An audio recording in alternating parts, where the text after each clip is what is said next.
could get lazy just counting the rainbows, making up rhymes as I go. 'Cause rhyming and rainbows just make me feel happy, and happy's the best kind of day I know.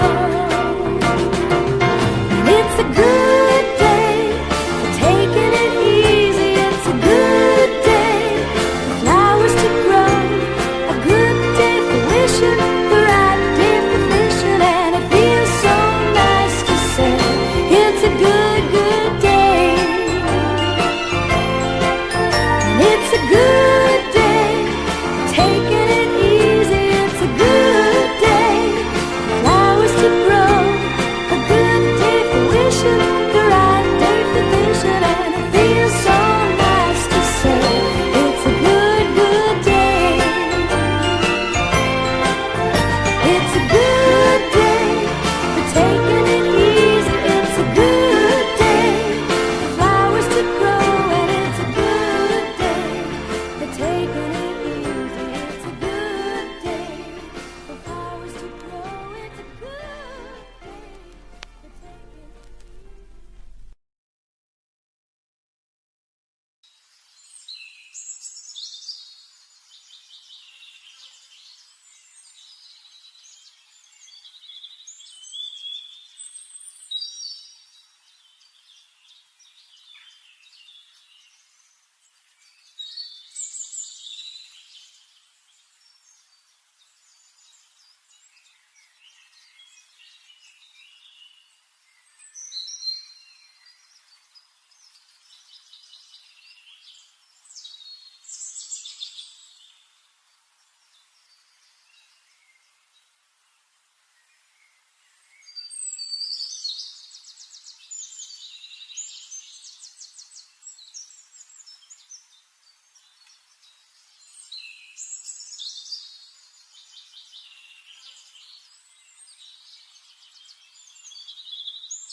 Jaeger.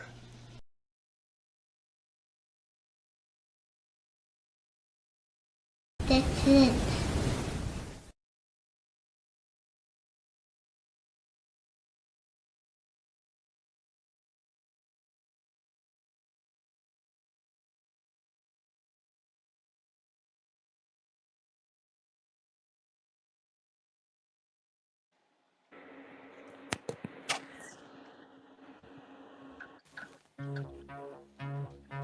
Ladies and gentlemen, if you are easily frightened, we advise you not to watch this film. On the other hand, if you enjoy the violent emotions, this film is for you.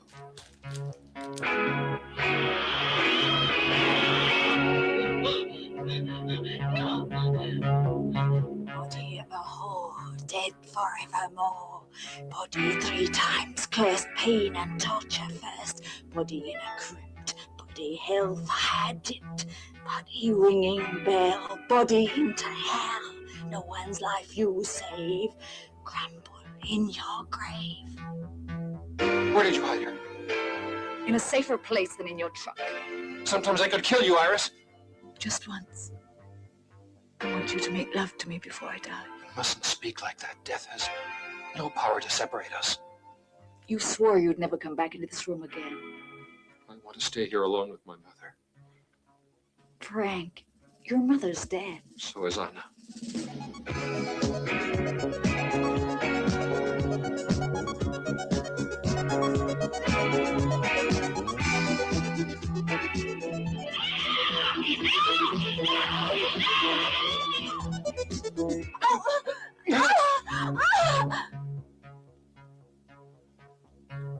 A young girl was reported missing 3 days ago.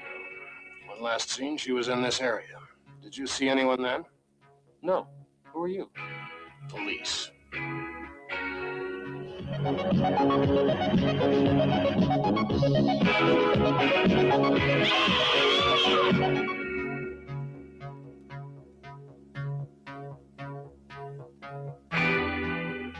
If If you enjoy the violent emotions, this film is for you.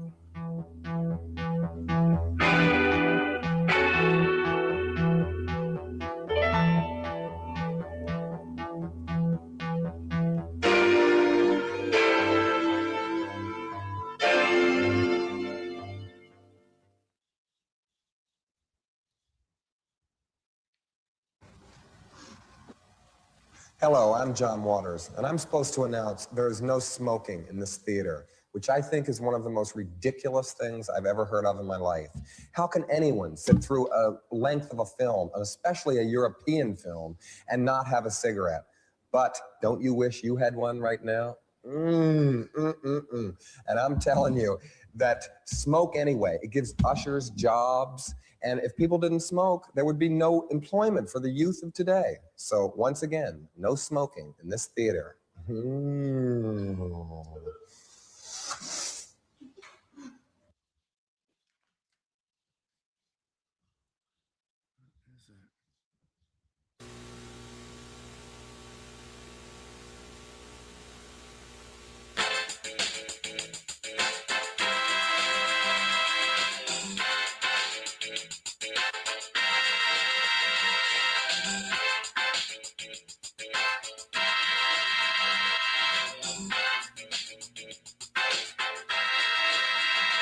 On the 4th of July, on the 4th of July, strange things started happening as the pretty girls walk by.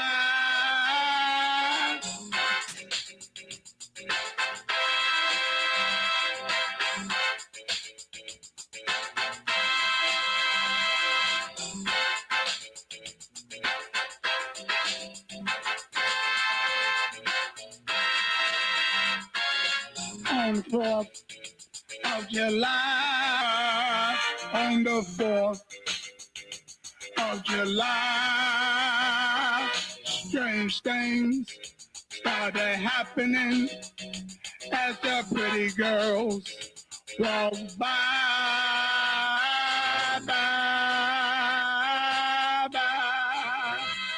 The 4th of July, on the 4th of July, strange things started happening as the pretty girls walk by.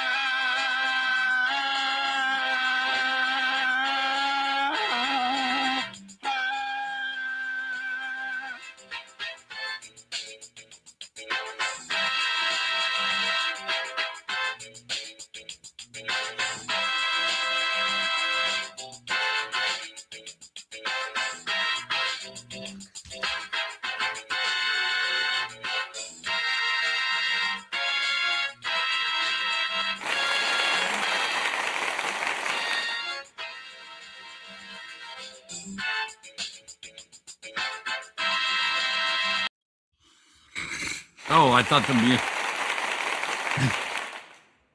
the music was going to continue.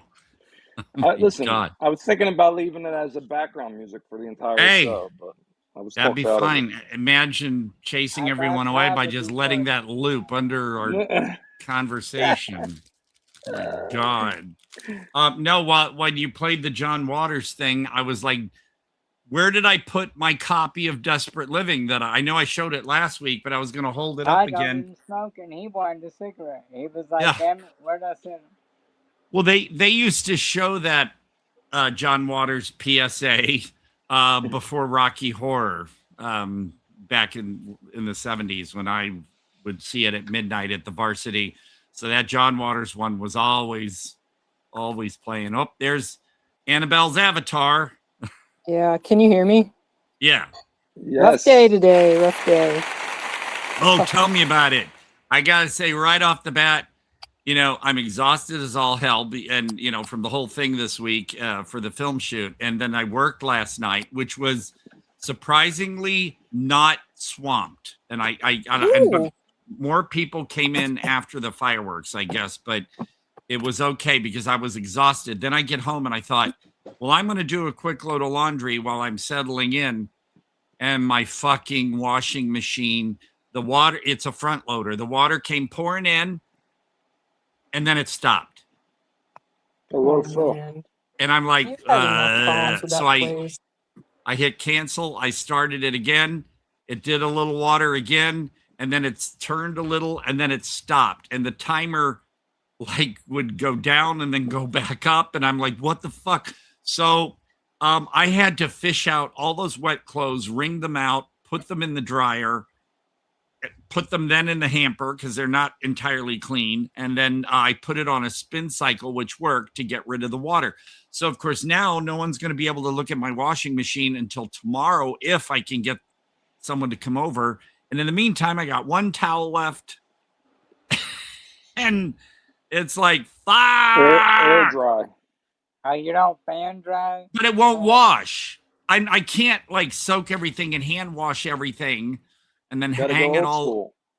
No. Could you do one thing though? Like to survive, could you do like, can you keep up in your underwear in the tub? Underwear? What's underwear? Right. I was going to say. That's really the answer I was looking for. Yeah, why are you even upset, Todd? I'm a little confused here. What?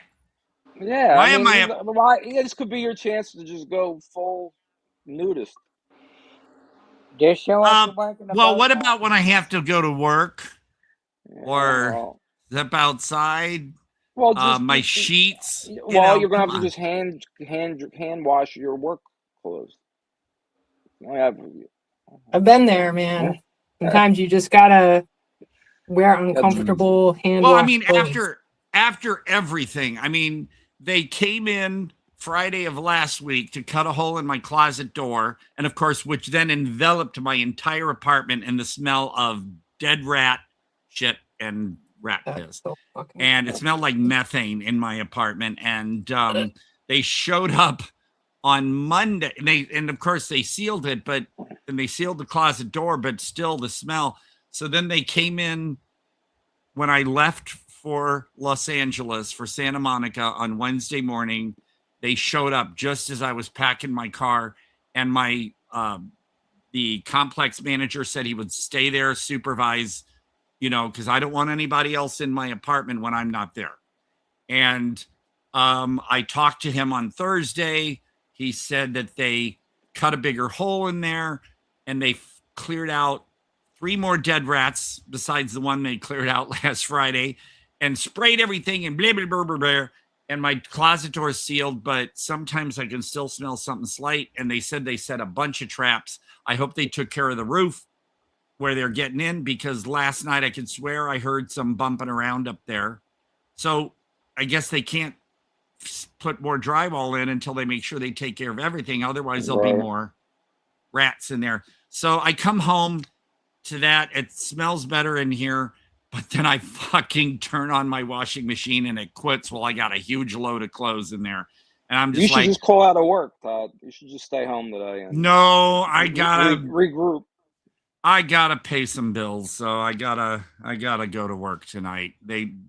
But anyway, so that's my fun life. The washing machine just had to happen. So can't you just say, "Don't you know who I am"? Right. Yeah. No. Well, it's if I hadn't had to work today, or I work yesterday. I mean, I could have asked off and not worked yesterday, but again, I never know how much they're going to schedule me, and in case I don't get scheduled enough, that could be a problem. So, but if I would have stayed, it's possible I could have got the other scenes done, because they weren't able to get all the scenes Ryan wanted. And so I got to go back to Santa Monica. They haven't said when, but I know it's going to be soon, and get all that full body makeup done, which took well over 3 hours, and do the other scenes. And I'm like, that's fine. How much are you allowed to reveal about any of this? I know we talked a little bit. Well, I mean, because he said we could take photos and videos, there's some video and some frontal shots and stuff that I'd have to censor that And you could share them? no, I haven't received them yet, but like photos like here's the set. Yeah. And we were shooting that scene with the table, and then we took the table away and did other things because it's weird. And apparently the backgrounds are going to look amazing. So there's going to be a lot of green screen. There I am with Ryan is kind of second from the left with his hair pulled up, and the rest is crew. And yeah, so as far as the story, I mean, it's called The Knot. You don't get in trouble. No. It's called The Knot, Knot. Oh, there's my chest up. Now, the beard and the hair had not been done yet for that. My beard was really dirtied up with blood in it, and my hair was like dampened down and made to look, all stringy. And yeah, I'm very corpsey looking there with the yellow, especially. Don't get into it. Don't get into it, man. No, and no, I can share stuff, and I can basically say that it's has anyone heard of the Collier brothers?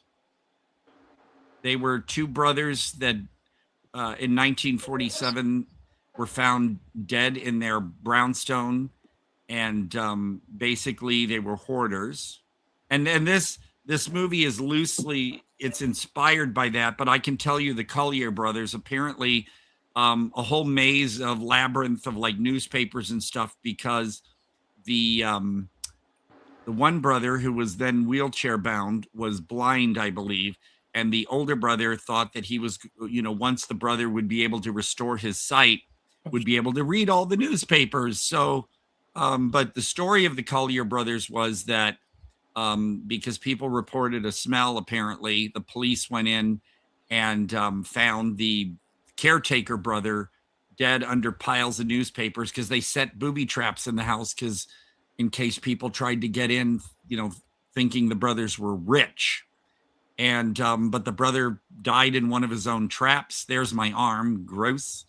And the other brother in the wheelchair starved and had died about 3 days prior to the police coming in. And so, but for this movie, it's not that, but the idea of this house and that, and, family members, there I am with my belly. But I'll tell you, my actual gut there worked in favor of how my character finally looked. So she did a great job. Oh, Angie Shell. I forgot to grab it off the shelf, but I remember because we just talked while she was doing that, and she said, "Have you ever seen a serial killer movie with Jake Busey called Pig Killer?" And I went, "Oh yeah, I have that director's 3 films. Vinegar Syndrome released all 3." And she goes, "Oh, I worked on that one." So I had seen a movie that she had worked on before and didn't know it was her. And she was lots of fun. And because I felt, totally comfortable, there I am. I had, that is actually Ryan's mom, Tammy, who was in Ninja Badass as well. She's in this movie too, and I had her taking pictures. So there I am standing totally naked, and they're getting all these photos, and we're just talking, and Angie told the crew, "Okay, Todd's naked now," and I had her add, "But if you need to come through, no worries. I'm not like shy." So yeah, crew would come through, actors would come through, and there I am totally naked, and it was fine. And then when we get me on set, I'm wearing these swim trunks, but it turns out the swim trunks kept rubbing the some of the dirt makeup off of my inner thighs and my waist. So we just had me naked on set, and after a few minutes, people were totally forgot because we were focused on getting all the scenes, the angles, the lighting. It was amazing how just a movement of my arm had to be done with different lighting and setups, for angles and stuff. So, after a while, it was like nobody was nobody even bothering to realize that I'm not wearing anything. They were just too concentrated on getting everything done. So it was fine. It was a blast.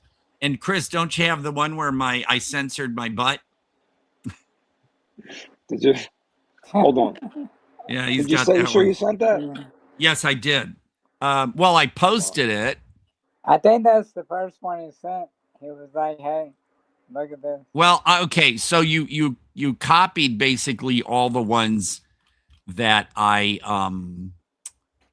let's see here. I'm going to my downloads. I'm going to the knot, and I will find you that one and send it into the chat. If it's on your Facebook, I could just share it. Well, it's in the chat now. All right. But yeah, I don't have that one. Well, you do now. And there will be more photos that I'll post as soon as Angie sends me more. I'm sure Tammy took photos that were full frontal too, and she hasn't sent me those. I'll have to message Tammy and say, when you were taking pictures, did you take any frontal ones? I think she was standing in. You can see her reflected in the mirror in one of the shots, but you definitely didn't send me this. Yeah. Okay. Well, that was to give you an idea too of how my whole body looked. I didn't post yet some of the feet photos. Oh, that was a delight because at one point, because they wanted to get my foot coming down my right foot right in front of the camera on the ground, and the ground was green screen too. So they set up a monitor and the camera and they just had me bringing my foot down over and over and over to get it just right. And it was funny because they're down there going, "Oh yeah, this is sick. This is hot." You know, like sort of like I was doing a foot fetish video for people. And it was fun hearing the reactions, because when I was doing angry face and just this area of me looking at the camera and all, you could just hear like Ryan going, "Oh yeah, this is sick," you know. So Ryan was very enthusiastic. There we go. There's a full shot, and you know, like I said, the hair hadn't been done yet and stuff, but she really, and then of course taking it all off was a process, because I got in the shower and shampooed and soaped up, and rinsed off, but then she had to get some wipe that was a combination of alcohol and some kind of oil and just wiping me all down.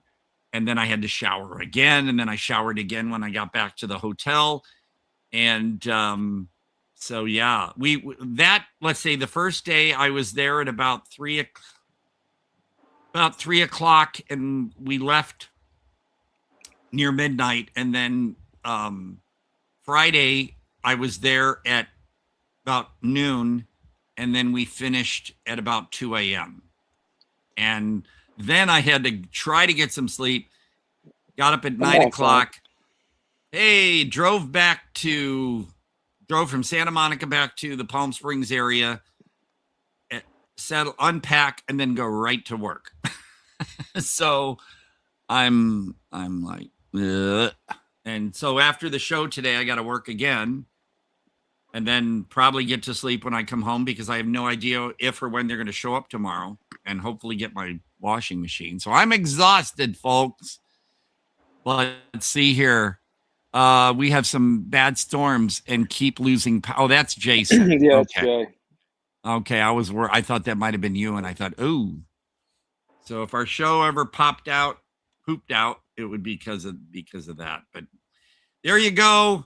All of them. It's called The Knot, KNOT, and I'm human.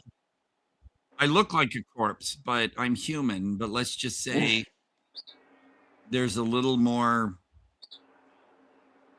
a little slight supernatural element. But you're dying to say something. I know. It's like Ryan's like, share photos, and there's Ryan. Look at that hair and everything. Yeah, Ryan is quite. He's I gotta say, educational wise and everything, he's a really smart guy. And of course, you look at a movie like Ninja Badass and think, you know, oh my God, there's there he is. And you think, oh man, how is this other movie gonna be serious? But it's gonna be a lot more serious, and it's gonna be so weird. I'd never read anything like it. And I could told him it reminded me of some of my dreams. So it's gonna be weird. It's gonna be more serious. Fred! Hey, what's up, buddy? Hey, Chris. Hey, Jack. Nothing. Yeah. Happy birthday. Oh, thank you, sir. Happy Thank birthday. you. I'm saying to Chris, but happy birthday to you, Todd. I missed yours last week. Oh yeah, I thought you were. Yeah, I Todd, thought that's what you were referring to. I'm sorry, Chris. Don't Yours hobble the too. birthday messages. Yeah, I'm like I said, I'm a little sluggish today because I've been going nonstop since Wednesday. And Todd's a superstar. Todd's acting, working. well, having Ryan kept telling me, and he said before I left, he said, "Oh, you were amazing." So there you go. I'm, and he said, "You're a star. If you didn't think you were, you're a star now." I'm like, okay, so we'll see. But Frank, did you get to see the photos we put up? Which ones? The photos of me on set. Did you see? Oh, I just saw the last one just now. Yeah. No, Okay. the one. Yeah. But no, I just tuned in like 5 minutes ago. Well, I'll tell you what I'll do while we're gabbing. Where's the experience chat? What I'll do, Chris, is put up some more. Let's see. I didn't give you a photo of my back, and then I will give you a photo of couple photos of. Well, here I'll give you a photo of my back and a photo of my legs and feet. Oh gosh, what are we getting into? Get ready, everybody. Yeah. Yeah, for all of you feet fans, if you're rather slightly into stuff like Beyond the Darkness, you'll like my feet in these photos. So I sent those to you too. But it was an amazing. White legs there. Oh, and by the way, I wanted to mention that trailer for Beyond the Darkness. I was laughing because it was dubbed in English because obviously their mouths were moving in Italian, and the narrator sounded like he just stepped onto the set and read it for the first time because he was like, "If you have a taste for violent emotion, this film is for you." It was like he was so unenthusiastic. I just thought that was a hoot. But I have the T-shirt for that movie too. I love that movie. Yeah, you do. I don't know what that says about me, but well, it's funny. There seems to be a lot of these movies that are like because didn't Severin just put that one back out just on came out 4K on 4K. Right. I have the I don't think I need to spend a ton of extra money and get it on 4K. I think my Blu-ray will suffice. Because I did get some. Well, did you see what I got? Hold on, I'll show you. Yeah, keep talking. I'm sorry. Yeah, okay. Well, there he goes. But yeah, because Severin basically what was it? The end of June summer sale is basically a lot of titles that they've already released on Blu-ray, but now it's on 4K. And so that means how many Ks is a Blu-ray? 2K? 1080p. So it's 1K. It's 1080p. Okay. And then we jumped right to 4K. That's crazy. That's a big jump. Yeah, and there's your disco. I still have to order that. Oh, you gotta get it, Todd. I watched it for the first time. Okay, so here's what I gotta do. I gotta wait for the 3 new Cauldron pre-orders that are going to be released in August. I have to pre-order those while they're still available to pre-order. And There's then like a 40-foot trailer that just backs up to Todd's apartment and drops everything like 500 movies off of one. No, but I have so broke. I have no money. Oh golly. Well, that's the thing. I managed to get there we go, a little at a time. and I have to pre-order the 3 new Cauldron releases because I have all of the Cauldron releases, and I'm not going to break that chain. And then Celluloid Dreams will email me around July 20th or something, because then Black Belly of the Tarantula is going to be shipped, so I have to pay for that. And yeah, so I don't know. The disco thing I think is going to be available for a while. I don't think that's going to sell out right away. Can we discuss something real quick about 4K versus Blu-ray? Because I was so interested, because it was like 1080. Blu-ray is 1920 by 1080, also known as 1080p. 4K is 3840 by 2160, also called 2160p. So it's so weird. We actually switched which part of the diagonal we named it by. So like Blu-ray is named by the second part of the diagonal, and 4K is named by the first part of the diagonal, 3840. So it's like 4,000. That's interesting. It makes it seem like such a bigger jump, but it was actually just doubling. Yeah. And also one of the crew, it's funny too that the sound guy for the film, Craig, he was in New York during Dances with Films and met Mike Caravella, and he saw Astral Plane Drifter. So it's like a weird small world. But I had a conversation with the camera guys and all that, and they said that honestly, people saying, "Oh, what's next? 8K?" He said, "I doubt they're gonna try to go that far and make 8K discs and stuff, because 4K." He said, when you try to go beyond that, it's like, here's a good example for me. I have a 43-inch 4K TV now, and I have my 4K player. I honestly can't. Maybe it's because it's this. I think my TV's big, but some say it's not big enough, because when I watch 4K discs, I'm like, and then I put in a Blu-ray of the same movie. What size TV? 43 inches.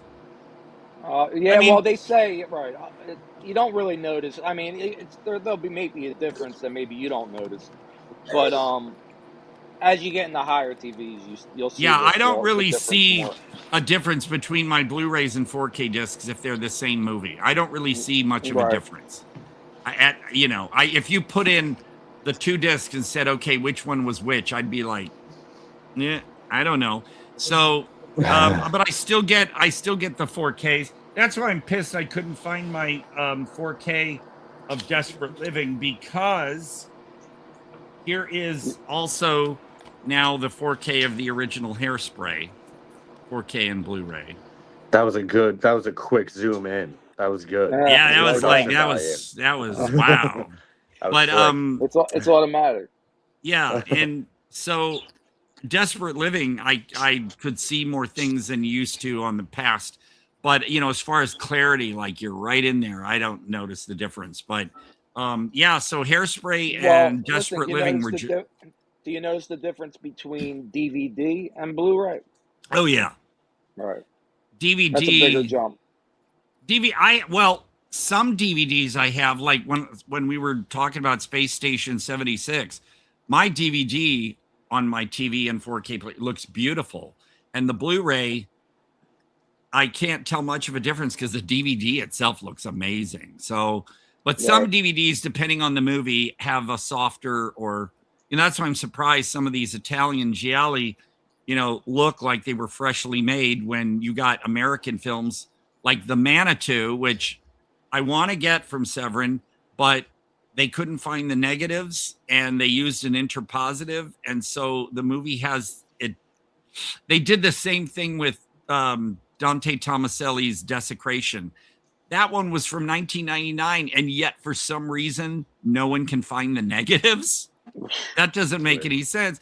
And so they scanned some interpositive and it does not look as good. And so Shout Factory's Blu-ray of The Manitou is not that amazing. But now Severin's 4K of The Manitou using the same interpositive, I don't know, because that's going to be one expensive purchase, but I do want The Manitou. So this whole thing with 4K, I mean, I got a 4K player and I buy the 4K disc because that way those players and everything will play everything in case, You know, I don't think Blu-rays will totally disappear, but well, 4K is a Blu-ray, but it's UHD.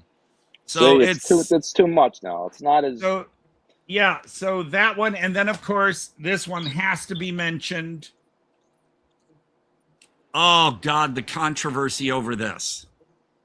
Yeah, I saw a bunch of it on YouTube.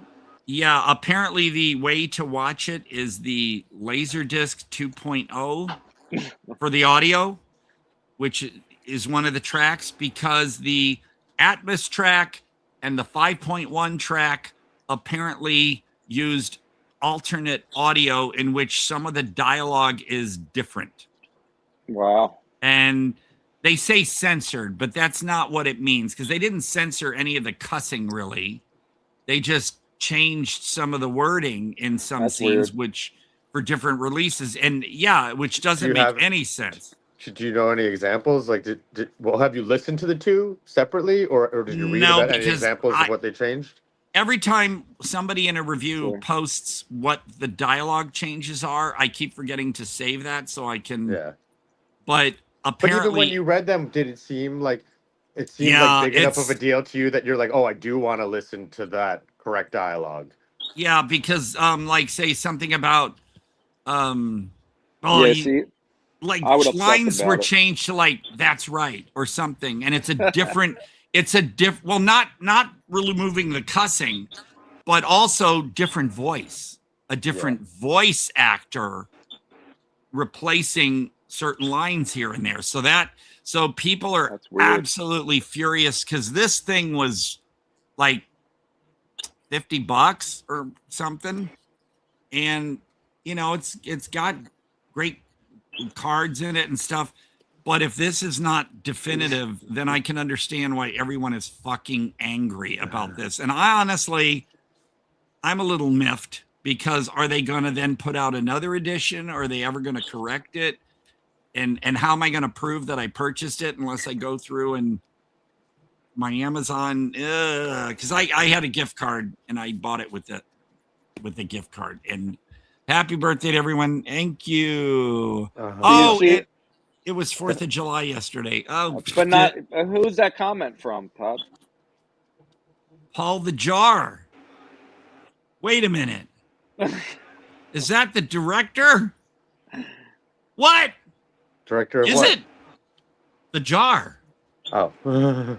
I'm sorry. Like I said, my brain is slightly shot from this whole weekend. The whole week, you know. So wait a minute. Was that the director? I thought you would know. I don't know. Let me see here. It has to. Well, it's either the director or Gary, right? No, Gary. Well, I thought Gary would be Gary. Well, he's Paul too, right? All right, wait a minute here. I'm gonna solve this. No, it was directed by Bruce Toscano. So Gary, Gary, thank you, Gary. I'm sorry, I forgot your character name was Paul. I'm so sorry, Gary. Like I said, my brain is fried from this week. So no, we can't hear you, because is he backstage? No, I don't. Paul, if you're out there and you want to join in, I gave you the StreamYard link. We can see your chat. Nope, Gary Wallace who play. Yeah. Oh, I see. There's a delay in the comments here. I keep forgetting that what he's watching on YouTube is a delay. Okay, yeah, that's right. So, Paul, you probably heard me by now saying, you know, if you want to join in, you can now. That would be fine. Paul, am I calling him Paul? Toss me in a grave. Strip me naked, toss me in a grave, and fuck the formalities. So we'll wait on Gary / Paul. Jesus Christ. See, you know, but that's being an artist. Todd, you need all three of us here with you to help make sure you're getting things right. That's all right. Yeah. Jesus. The three of us are just hanging out. Listen, like, you mean Gary, right? I can't get that song out of my head too, Todd. I want to tell you, it's a good day. Oh, it's a good I'm day. walking around the house. Yeah. Oh, I need the. You know what's pajamas now. fun? All right. It says it in the credits, but that song, the female vocal was Kim Carnes. Betty Davis Eyes, Kim Carnes. You come on, you know that song. Bro, Oh, come what? It's a great You don't song. know I didn't say Betty Davis no. Eyes. I She's said, got... I'm agreeing. Okay, because everybody else is looking at me like who? Yeah. Oh, you don't geez. know if Frank? Wait. Did Annabelle just drop? Where'd she go? Yeah. Yeah, she's been She's in and having out. Problems. She's having issues. Annabelle's having a day. She'll be all right. But yeah, I'm really proud of that video. That was just when people were kind of getting out of COVID and kind of stopping wearing masks, but many not. And I was waiting on a friend of mine from San Diego to arrive. He was coming into town. Sorry, my laptop is being weird. Okay, well, when you can. But I thought I'll go, because that park I shot that video in is like right next to where I live. So I can walk out the front of my complex, turn right, and or there's a gate in my complex on a back wall that goes right into the park. So I just went there with my tripod and my dinosaur pajamas. And hey, Annabelle. Not you. Annabelle, long time. That's all right. Interrupt. Washi. It'll go by fast. What's that? Oh, it's okay. It's better now. It was up until now. Squashies. You told me about those. I told you about these. They're from the company Smarties, and they're like marshmallow, but this is sour apple cherry. I'm gonna have to find them. Go through the whole bag. I think I recognize this guy in this yellow shirt here. Mm-hmm. Yeah, that's Frank. I'm pointing in the right way. There he is. Frank is not blinking. So Frank, he's staring. He's trying to outstare you. He's just staring. He pulled that. He pulled that one on us earlier. Nope. Oh yeah. You know, he is frozen. It's not the worst freeze. Sometimes you get good. freeze. I think that was an intentional freeze. Okay, well he's gone. So people are just coming and going like a revolving or one of those revolving doors. That was a good. I had to put on this. I had my car didn't work. Oh my god, this is so not relevant. No, I was talking about my washing machine. Right. I was just going to bring up Todd's pajamas in that video too. Oh well, if you saw, poor audience. There's a Spanish horror film, and of course because I'm wigged out here, but the kid in that Spanish horror movie that Vinegar Syndrome released was wearing those pajamas, and then get this, in an episode of Roseanne, little DJ was wearing the exact same pajamas. Wow. So, really? Yeah. And Vinegar Syndrome made those, sort of recreated those pajamas, and you could buy them. And unfortunately, they were not as big as I wanted them to be. So, and I had a bigger belly then, so I really looked pregnant wearing those in that video. But oh well. You had feeties on it? No, they come down like legging. Can't have it all. Things and also no Annabelle. Top drawers. No buttons. I did on set, but them. In case Annabelle wasn't there when I mentioned the female vocalist in that video was Kim Carnes, famous for Betty Davis Eyes and stuff. So she was the voice of in the Sugar Bears. I have the album, as you saw in the end of the video. I'm holding up the album while I'm eating cheesecake, and the Sugar Bears, and you could get some of those songs on the cardboard record that would come on the back of like Alphabets and Honeycomb cereals. You could cut the record off of the back of the cereal box. There was David Cassidy, Bobby Sherman, the Archies, a whole bunch of different artists, and you had to be careful because they were right there on the back of the box, and if you you could scratch them up if you're moving the boxes around in the store. So but yeah, Sugar Bears, Kim Carnes, and I was really proud of that video. I had a lot of fun with it, and even when my mouth, tell you were very into that. Oh, I was. And the guy in the car, when he sits there and when I'm next to his car and he goes, "What?" that was my friend Jay that was coming up from San Diego. He had business here, and so he stopped by and we hung out. But because I was coming from the park when he said he was charging his Tesla, so I said I'll come over to you in the parking lot behind the theater, and he was charging his Tesla, and I just walked over there and set up the tripod, and we got that shot. So, hey, you're back. My phone died. My phone died as soon as Annabelle got in here. I was like, that was weird. Like, oh, this bastard's Bro, just dropping out. I was like, I got no, literally it died, and I just had to go find my charger, and now I'm back charging. Oh wow! See, I never. As soon as my phone gets down to like 90 or into the 80s, I just plug it back in, even if I still use it. Because that's not a good thing. It actually hurts your battery to not drain it further. Let it drain, yeah. Really? Yeah, oh, it'll make it last shorter or whatever. Isn't that well, I've had my phone since December, so I guess I haven't done too much damage to it yet. Yeah, but yeah, don't start charging it at 80. That's crazy. Let it get. I let it get down to 11, and then I joined a StreamYard, and I didn't think to plug in, so that was my bad. Oh, well, okay, so I'll unplug my phone now. There you go. There you go. It's at 100, and I will let it nearly die. Rest. Yes, Annabelle. I was telling the story. Yeah. Because I'm just please. over here messing with this. I burnt myself. Oh, wait, hold on. Well, here's a little. Bad. It's if underneath this isn't like some baby burn. I've worked in kitchens. This is like it's you should. bubbled. Oh, it's bad. How did you do it? You have to put ketchup on it. Here's a little Reiki. Oh, please, honestly, I'll use it. I'll take it. Try ketchup. Folks, I can't. By the way, everyone out there, I can do distance Reiki, so you can Very cool. contact me, and I can either tell you when I'm doing it, or if you don't want to know, so that you're not like expecting something, I can just do it whenever, and you just don't realize it. So Question there you go. about that. Thank you. Yes. Do you sometimes just do it without telling? Well, you really, I mean, if I have good intentions, because I know someone's hurting or something, but you really are supposed to ask permission. Yeah.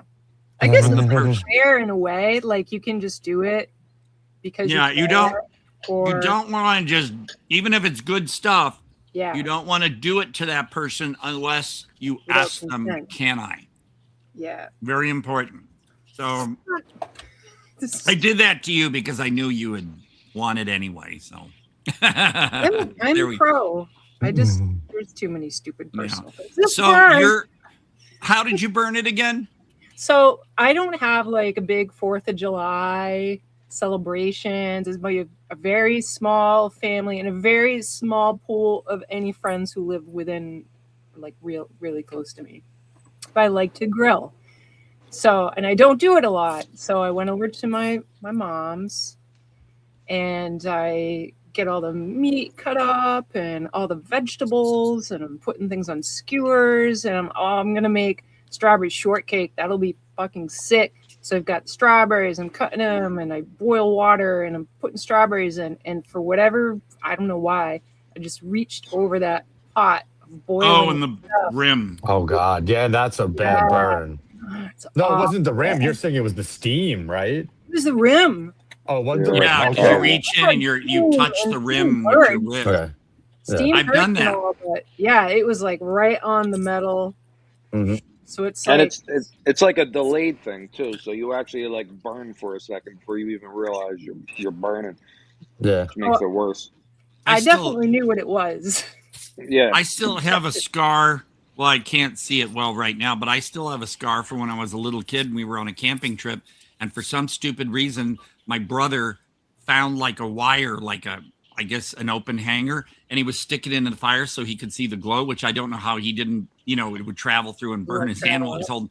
But he moved the wire out of the fire and it sizzled onto the back of my hand by accident. And yeah, I had this big blister and I still to this day have a scar from when I was a child. I do not want a scar here. I took it off because I was getting pissed. Oh yeah, that is exactly what I thought it would look like. It's like bubbled. I don't know if you could see the bubble. Yeah, of course. Yeah, that looks like you tried to kill yourself the wrong way. I know. I'm a fucking Catch therapist. up. Is there any It's right not way? helpful. It's not helpful at all. Yeah. True, No, I Todd. swear to God, I swear to God. No, I was gonna write burnt 4th of July. Yeah. You should have. I don't Next want time. to. Well, you know, since your hand's down there, because people automatically look, so you could give them a little message saying, "No, it's just a burn." That's what I wanted to put on it. Yeah. Oh, you got. I don't know. man. I don't know if mine is visible. I have like a scar. I don't think it is. Oh yeah, It's I really. can see it. Yeah, it's like a Well, no, little not tiny not that. part. You should see No, it's 8. Yeah. the length. Yeah.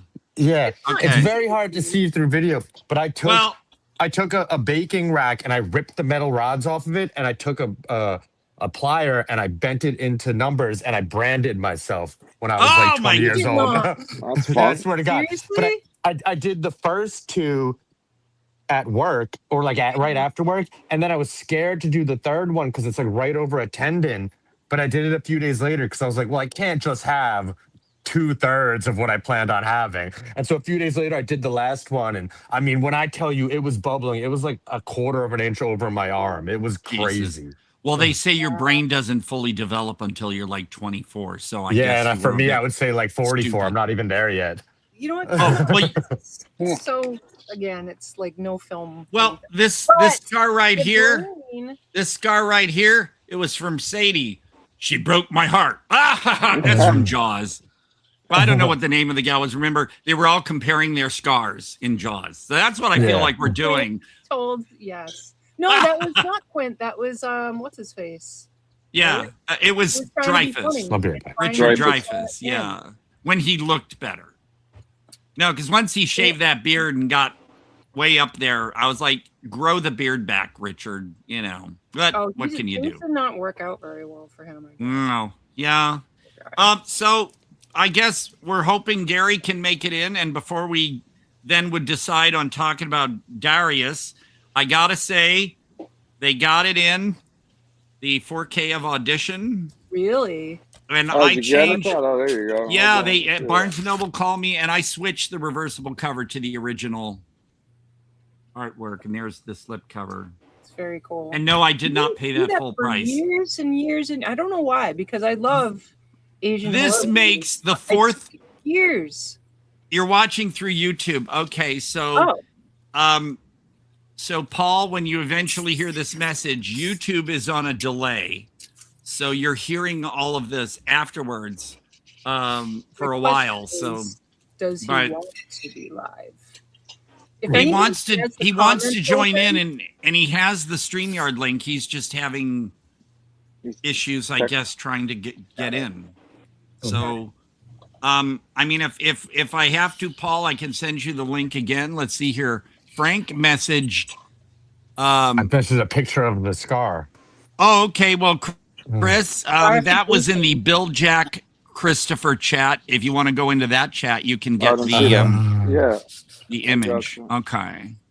Todd's back end producing right now. He's really in charge of it.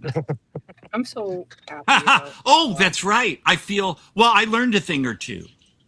Yeah. Well, you can learn a lot more. Oh no, please! Right now, don't try to get me to learn anything new because my brain is shot this week. You'll absorb as your brain is able. Well, like I said, after this show today, I got to then get ready and go to work, and then they're probably going to show up early in the morning at my place to do whatever, and I'm going to be like, when am I going to sleep? What do they got to fix again?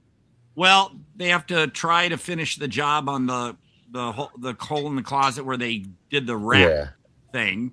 Oh, and they still have to take care of my living room vent because it rattles.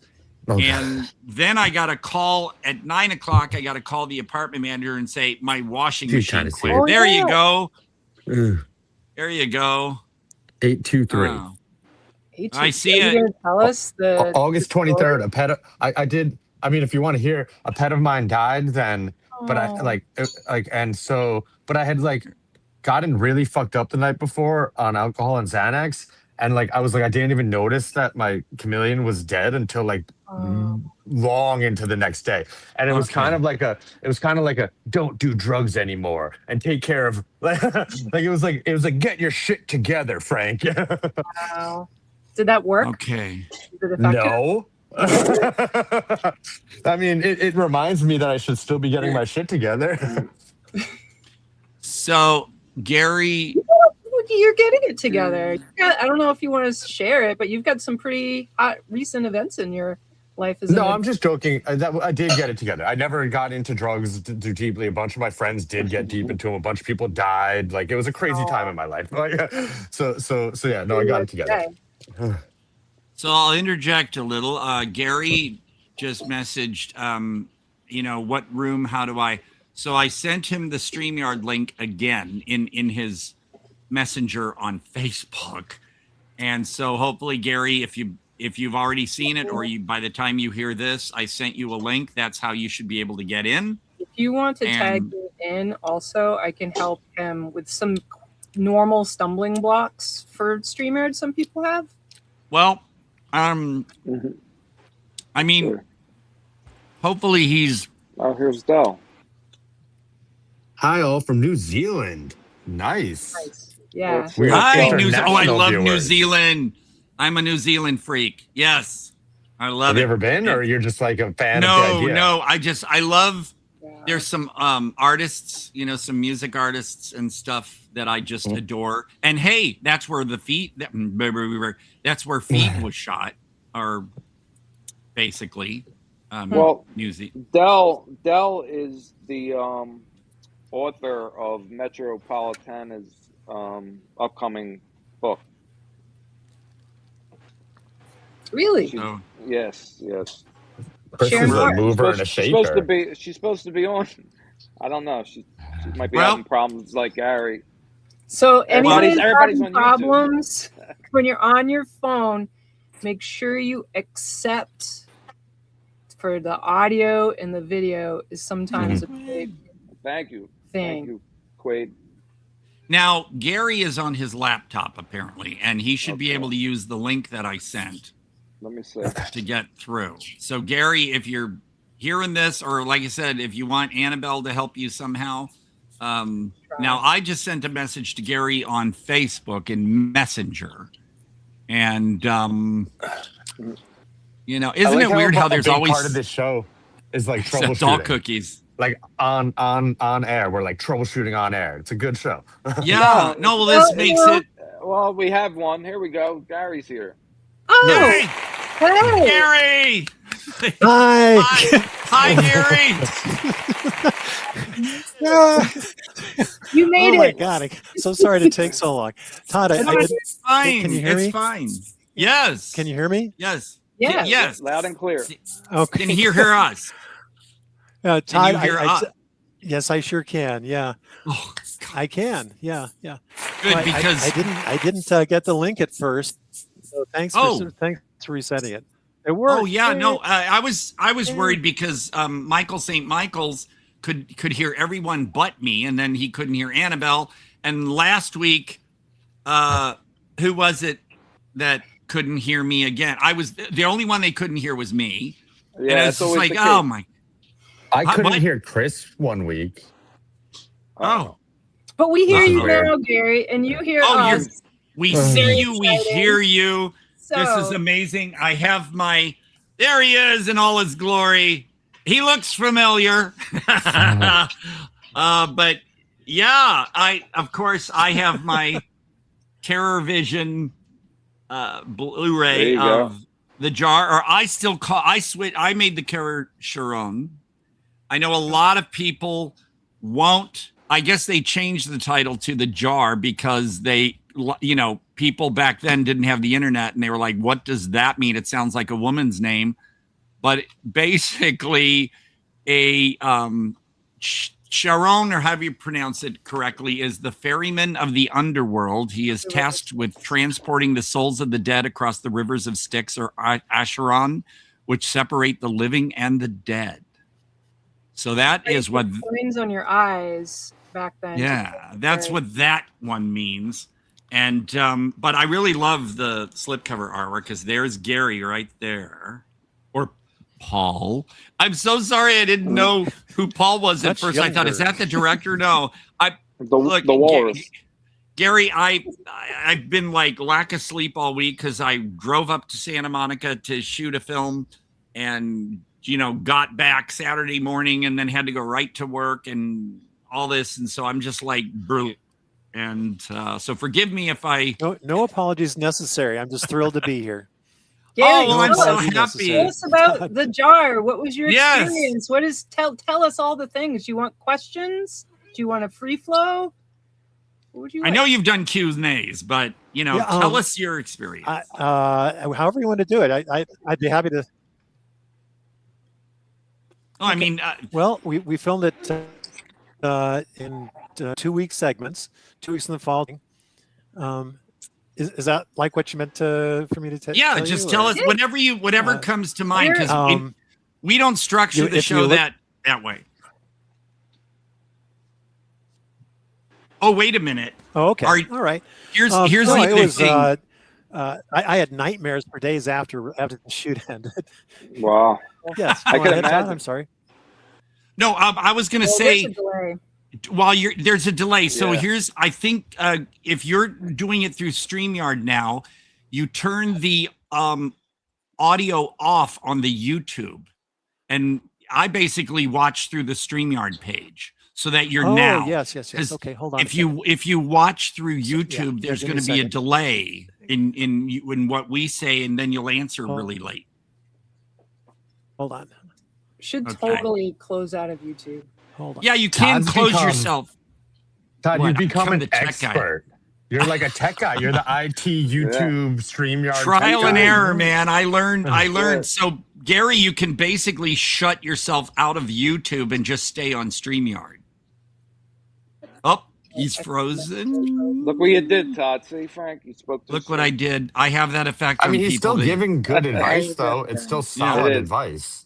Well, I keep YouTube on for some reason in a different window, but I click the mute button on the video window on YouTube. Well, looks like Gary's frozen. But we'll get back. Wait, I heard something. Okay. Well, we'll make sure. Well, we'll see what happens, right? It's a good image. Oh, well, he'll be back. We'll be back. So what were we talking about before he came in? We could talk about the jar. If you want to bring the jar to the people in the audience who may be unfamiliar, as I was. Now, this was Jesus Christ. It was 1984, and here's the trailer that Terror Vision put together. I think Gary's back. Hello? Hey. Gary! Where do you live? No, there you are, Gary. There you are. I turned on Argento. What if I take you to my apartment, get you cleaned up, and Hello? then you are going to see a doctor? Yeah, we got you. Yes, that's good. We're showing the trailer. But just to clean you up. Do you see yourself on TV? There he is. I'm sorry, pardon? Still a delay. There's still a delay.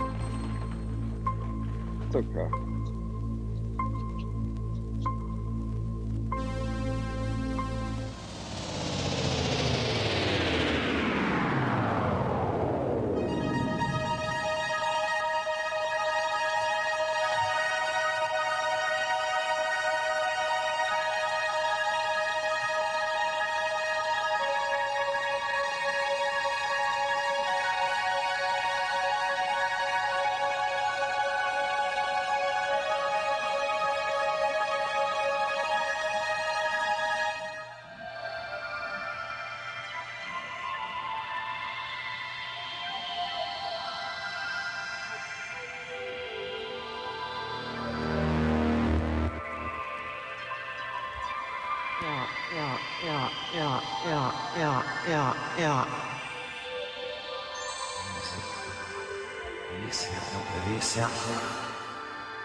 There we I'm go. gonna time out for a second.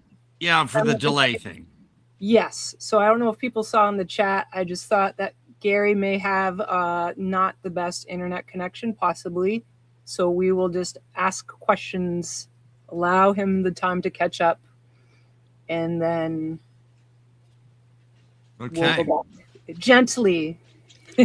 Yeah, and we can also establish if I think we're okay. Oh, really? Yeah, you hear sound me? good.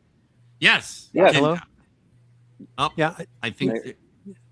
I just got disconnected briefly. So, yeah.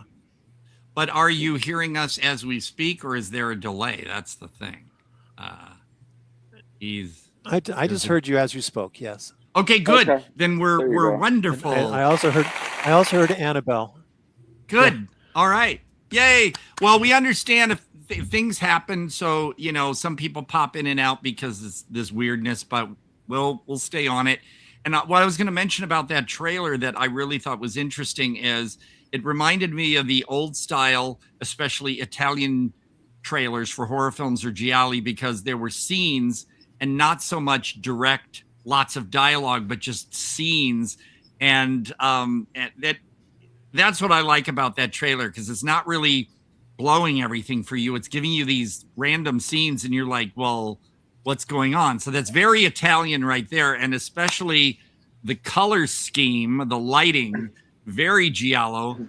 Some would say Argento, but the reds and like in the card, you got one who looks red, one who looks green with the lighting. It just, I just eat that up. You hit it right on the nose. Bruce, in fact, was highly influenced by Argento and Fellini. There's a Fellini-esque scene in one part, but Argento in particular. And we had one sequence it was shot in a graveyard, and they actually built this crypt, and it said Argento over the door. Very cool. But they had to cut it. Yeah. Oh, so yeah, that's a shame. Due to length. Yeah, it'd be nice to they could put it back in at some point or another. But heck, I'm just thrilled it got re-released. There also is a trailer comparing the original VHS, which sucked big time. It was terrible. And it compares side by side the terrible VHS version and the restored version by TerrorVision, and the difference is stunning. It really is stunning. And Bruce Toscano, we had a showing at the C Film Center here in Denver, and Bruce Toscano came, and it was the first time he had actually seen it on the big screen. And at one point he leaned over and he said, "It's pretty damn good." Something like that. Well, I love the widescreen because I know the VHS. This whole thing of people, because even Barnes and Noble has VHS now. And I don't get this whole going back to VHS, because even then, when that was the only option, I hated the pan and scan. You didn't get the full image. And it just, Crap, you're breaking up again. Oh, okay. Let's see. Well, how do I sound now? Well, we'll just keep going here. Well, we'll give him a chance to answer. Yeah, let's see. We'll just keep talking over him if we don't. Okay. Yeah. So how are you doing now? Uh-oh. Is it now? Okay, I can hear you better now. Yeah. Okay, good. All right. Well, it's just I also was thinking too, besides Argento, there was some like blood and black lace bava going on. Let me try a different camera. Maybe it's the camera. Hold on a second. Okay. Take your time, though. Yeah, no problem. I'm just thrilled to have him here. And Todd, do you want to do more of an intro for the film? Give it like a little synopsis, etc. Well, basically, the movie is so dreamlike that it's like a dream.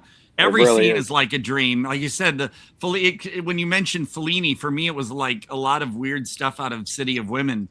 But the generic description is a motorist who comes upon an auto accident, finds a bottle at the scene. The bottle contains a demon who proceeds to possess him. And so for people thinking that they're going to get this little creature feature thing going on, it's more of, it focuses more on what the senses from that creature are doing to Paul, and it's like each scene is like something out of a dream. They're very dreamlike and bizarre, and that's what I enjoy more. Because if it would have become this little creature skittering around, that wouldn't have that wouldn't have made it as good, I think. So Paul, Well, a lot of people thought Gary? the cover of the VHS had the oh, that's okay. The cover of the VHS had the jar and it was spilled over and this thing was crawling out. And so I imagine a lot of people who bought the VHS thought the movie was going to be about this creature who jumps out of this jar and eats people's souls, which of course it's nothing at all like. I have long COVID, which is a chronic illness. And it dawned on me the movie could be a metaphor for chronic illnesses. Because I mean, I look fine. If you look at me, you wouldn't say there's anything wrong with me. But I don't know why I got long COVID, but I did. And I never know what it's going to do to me. One day I'm going to have, extreme thirst. One day I'm going to have, if I feel like I'm in another universe, and I can't get rid of it. And so the jar, I don't know why I picked up the jar. I don't know what the hell it'll do to me next, and I can't get rid of the damn thing. And so it dawned on me, it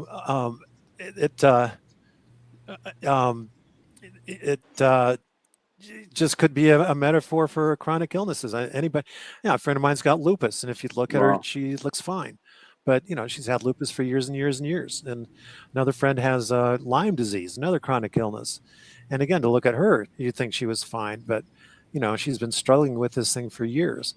So I don't know if this was their intention or not. When I was in the movie, it was explained to me it was an exploration of man's inhumanity towards man, or some sort of nebulous thing along those lines, except for the two tender scenes. And people have done all kinds of speculation, like the boy coming out of the blood was a brother who I accidentally killed or something along those lines. And the girl in the park was actually my daughter who died in the car accident. People have gotten all kinds. Everybody seems to have a different interpretation, which is frankly one of the things I love about the movie. That's cool. We've had several.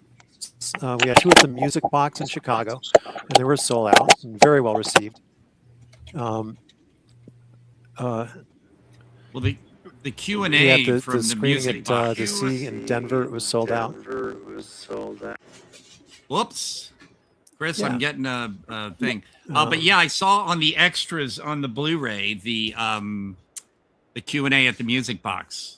That's on this, and right, that like you said, that was a fun group of people from what I could see in that one. Let's see here. It was great. Yeah. Listen, I know I'm taking up somebody else's time slot here, so no, you're not. Go back to you're not. The original agenda, no, you're good. It's okay. You are fine because the other person has not responded. So you're you're it's their loss then. Yeah. So I mean, they just haven't turned up or anything. So you are here, and it's your spotlight. So not to put you on the spot. Okay. We'll get to them. They'll be next after you, Gary. Yeah, they'll be after you whenever. I can ask some questions. I'm curious about how did you get brought into this project? There was an ad in the newspaper. This actually was the second production I'd worked on with Bruce. There you go. There'd been an ad in the newspaper.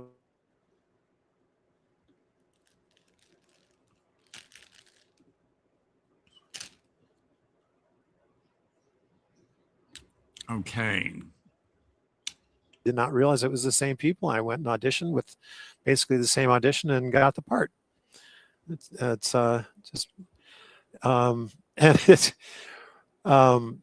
nobody got paid for the movie, as it turns out. I think I got paid $250 or something. Wow. And the technicians, it's kind of understandable. They oops. Do I have a weak signal? I'm wondering can you that hear me 'cause okay? it's been going in and out a little bit, so I'm not sure. Because I don't want to miss you're telling some really interesting stuff. My internet actually is very good. Oh. That's technology for I you. can check my internet real quick if you want. No, right now we hear you pretty. We can hear you now, but for a moment there, it was in and out. But we're like I said, it's okay.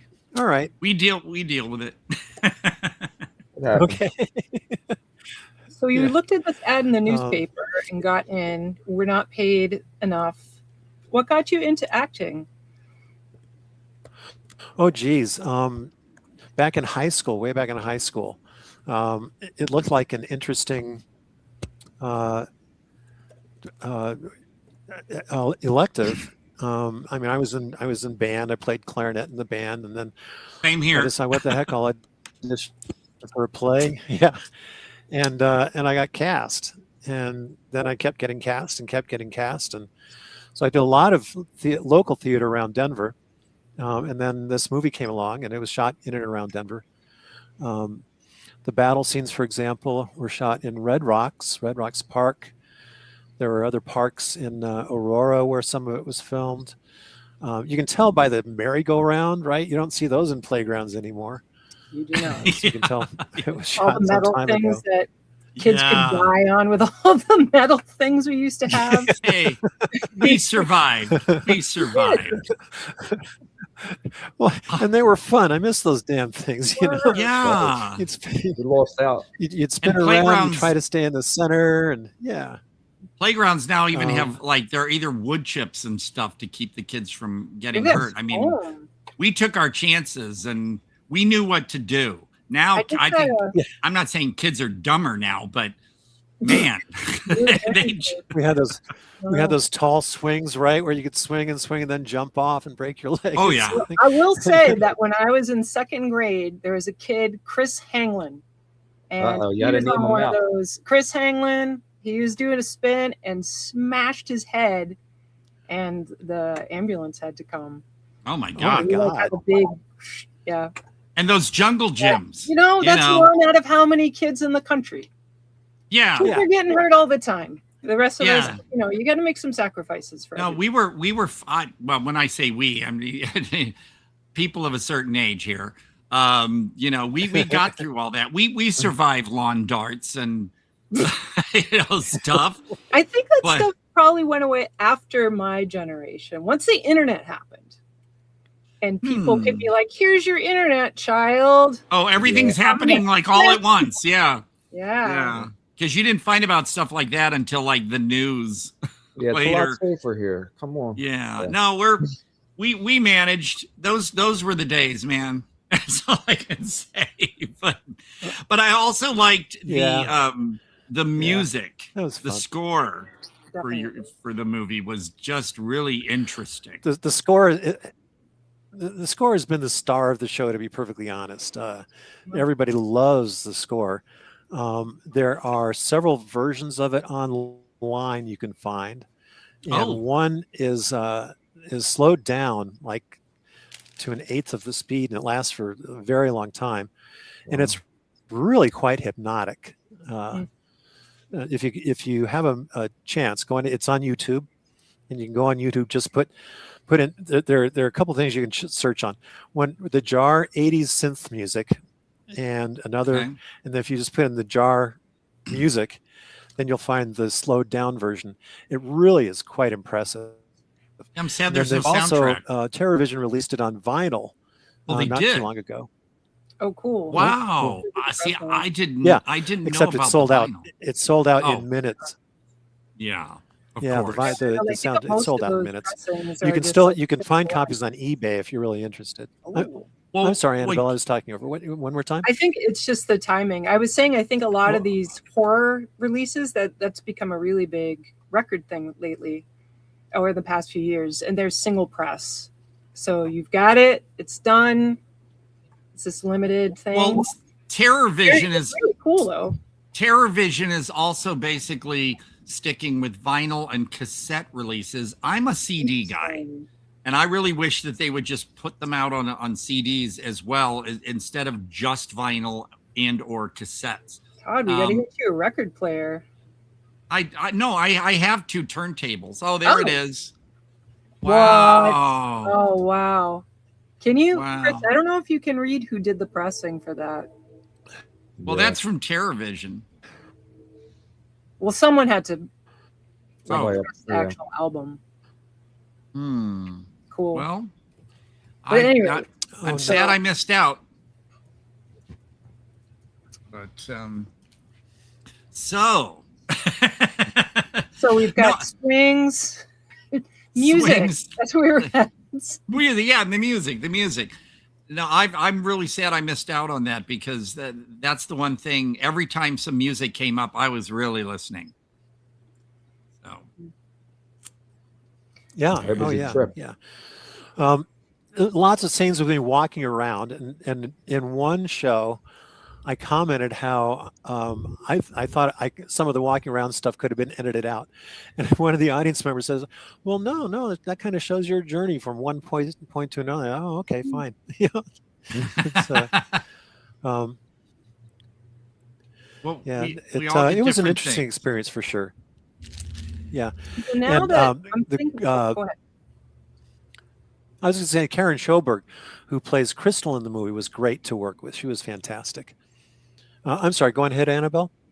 Oh, I was thinking about even talking about all the deaths and the different meanings. And Karen, like, not Karen, a person Karen, like you're Karen, but Karen, the boatman for the River Styx, does imply that these deaths there's a greater meaning to the experience of Paul, of going, is this the trip through the underworld? Is that part of this? Like when you die and supposedly your life flashes before your eyes and things like that. Oh, yeah. Yeah. It certainly has been one interpretation. Absolutely. You bet. What is your theory? Well, so the correct pronunciation is Karen? Yeah. Okay. Thank you. So I Because I was learned in saying, mythology class from the Greek teacher. oh, good, because I was saying Sharon all this time.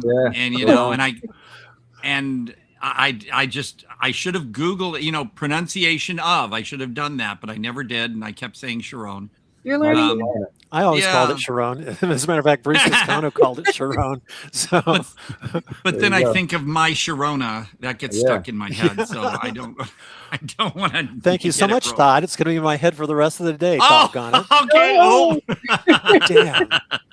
I'm hanging up right now. Goodbye. No. All right.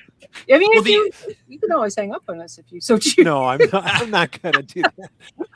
The other thing I thought was interesting. I love doing these things. This is great. Oh no, I'm so happy you're here, because when you messaged me and said, "Hey, it'd be fun to come on," I was like, "Why didn't I think of that?" So yeah, no, it's great, and I also wanted to say that what gives the film an otherworldly, like you said, through the underworld or whatever, is the fact that there was basically, it was dubbed. The vocals were basically dubbed. I don't know much about filmmaking, but what was explained to me was there's a 60 decibel under thing you can do when you're shooting a film, so you can automatically sync the film with the sound. And Bruce didn't think it was necessary. So when they actually tried to put the sound onto the film, it didn't match. So in the springtime shoot, what we would do is we'd shoot during the day. We'd go to a studio at night, redub everything. And the funny thing about it was we'd do a practice dub and then the real dub. And they always liked my practice dubs better than the real dubs. So they just started recording the practice dubs. And Les, the old guy in the movie, bless his soul, God, he would shoot during the day and then he'd go to the studio at night, and maybe he'd have like 5 minutes of dubbing, but he'd stick around the whole time anyway, just in case he was needed. And geez, I thought we were going to kill the poor guy just by overworking him. And, so we'd shoot the day, maybe take an hour and a half off, catch a quick nap, go to for a few hours, go home, take a few hours sleep, get back up at 6 a.m. and shoot some more. It was hectic for sure. And part of it is shot, obviously, but part they rented this huge. There in the spring shoot, there were actually two shoots. One week was in. They rented this warehouse, and had this blue screen done, which never got used, I don't think, in the movie. And there was a graveyard they built, which never got used. But some of the car scenes were shot in the warehouse. Some of the other scenes were shot in the warehouse, like me running in place. Somebody commented, looks to me like he's running in place. Yes, Gary is running in place. So, and then they rented an apartment, and then that's what the apartment scenes are all about. They rented two apartments, one for me, one for Crystal. I'm sorry, go on. No, I was just saying the like you said, the way you did the dubbing and stuff, it actually, to me, gives it an extra something to the film, rather than, oh, everything's dubbed like an Italian horror giallo. It gives it this strange feeling, which adds to it, rather than, oh, they dubbed everything, So I think there are a lot of people who have said this. Yes, yeah, a lot of people have commented that the dubbing does give it a strange quality. Speaking of dubbing in Italian, there actually is a version of the jar dubbed in Italian. If you get a minute, find it, because it's hilarious. I have this deep basso voice, and I sound like this sexy Italian man. It's like, oh my God, who the hell thought this was a good idea? But it's quite fascinating. Well, they also, for instance, I don't have it with me at the moment because I can't find it, but my new 4K of John Waters' film, Desperate Living, does offer an Italian dub track. So if you want to watch a John Waters movie dubbed in Italian, that is the one to check out. But it's too bad TerrorVision didn't have access to the Italian track. That would have been fun, actually. Oh, it's quite interesting. Yeah. Oh man. Now the other thing that I found interesting, like you said, and I wouldn't say, some people may say, well, it looked disjointed because he's walking and then he's here and then he's there. But again, because of the dreamlike quality of it, I think that kept your mind busy, and I like that. Now, for instance, after the one bit, then there you are on your living room floor wearing nothing, and then you get up and walk out of the room, but then you are walking out of a doorway and you're clothed again. And I'm thinking, no, he didn't get dressed. It just keeps flipping and making you like part of the ordeal, I would think. Absolutely, yeah. It's totally losing touch with reality completely.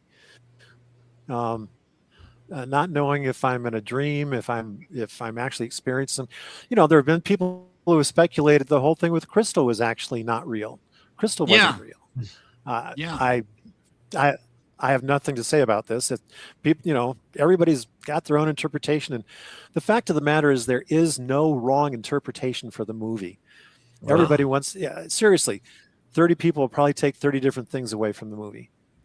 That is cool. I love that. I think that's really fun. Like when people talk about John Carpenter's The Thing, and he'll hold the secret probably until the grave. And the idea that you can have so many stories, I think, helps, because they're all possibly true, right? There's no, it's my way, no, this way is right, no, whatever. And everybody can have this strange mythology around it. Is really fun. Oh, that's exactly. Yeah. I also wanted to, go ahead. No, after you, Todd. I'll remember what I was going to say. Well, no, I'd like to hear it because we're on that flow of that specific thing. I'm going to go off into something else that I was going to ask you, but no, continue. I was just going to say, in the extras, George and Bruce talk about the movies they had seen, and how it was during the time of The Exorcist when people were, getting sick and leaving the theater. And they said they wanted to make a movie so dark and so disturbing people would get sick and leave the theater. Now, why Amazing. any make a movie where people would leave the movie is beyond me. I love that goal. And it's frankly not even close to being so gross. People are going to leave. They might leave because, I'll be honest, a lot of people found it quite boring, and that's fine. But everybody, it's certainly not for everybody. It's totally non-linear. There's no specific plot really. So in one showing, people would there were like maybe 6 people in the audience, and people would walk in and out, and at the end somebody asked me, what the hell was that? Don't know what to tell you. Yeah. Anyway, so go on ahead, Todd. No, it adds to the whole experience. Like for me, I don't mind if a movie is slow, or what they call a slow burn, as long as I'm like, because movies like this, I start thinking, and it kind of involves me then, and that keeps me interested. I know, for instance, there's everybody for some reason is talking about that Russian film Stalker again, and I honestly, that one, because it is slow and it's just them walking around a lot and stuff, I was bored to tears because the movie didn't make me think that much. But something like The Jar, I am trying to get from A to B, and there's no way to do that because you said it's non-linear, and I was engaged the whole time. And the other thing was, well, thank you. Yeah, the other thing was, and you're from a theater background basically, so maybe that was, no problem for you and everything. But I liked how the film was not really gratuitous in any way. And your scene in the living room, when he told you that you would be basically naked in the living room, did you question anything, or it's like, okay, that's what I got to do? Oh no, it's just another costume. Nudity is just another costume. Yeah. It's not a big deal. Because that was something I experienced this week when I was on set in Santa Monica for a movie called The Knot, Knot. My role was every time I'm on screen, I'm not wearing anything. So I saw the photos. Yeah. Yeah, and I was kind of excited. With my square white butt, and I basically thought of it as, that's the character, this crazy guy running around the house. Like, what does it matter whether he's clothed? I would think that if he was wearing like a loincloth or something, you're like, why? Because he's this crazy man running around the house. And I was fine with that. And I even assured the crew, and which the crew was part of the cast as well.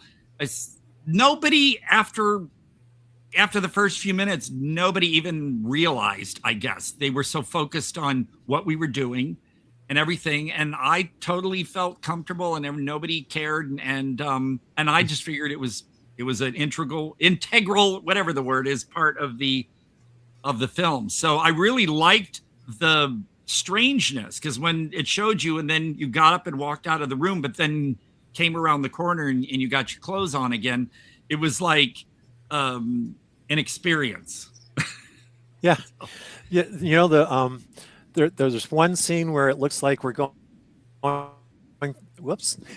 through like a tunnel of sorts, and there's flashing lights coming in. Do you know the scene I'm talking about? The ball? Yeah. Does it ring a bell? Yes. After I'm in the shower, the lights all change, and then I'm just zooming through.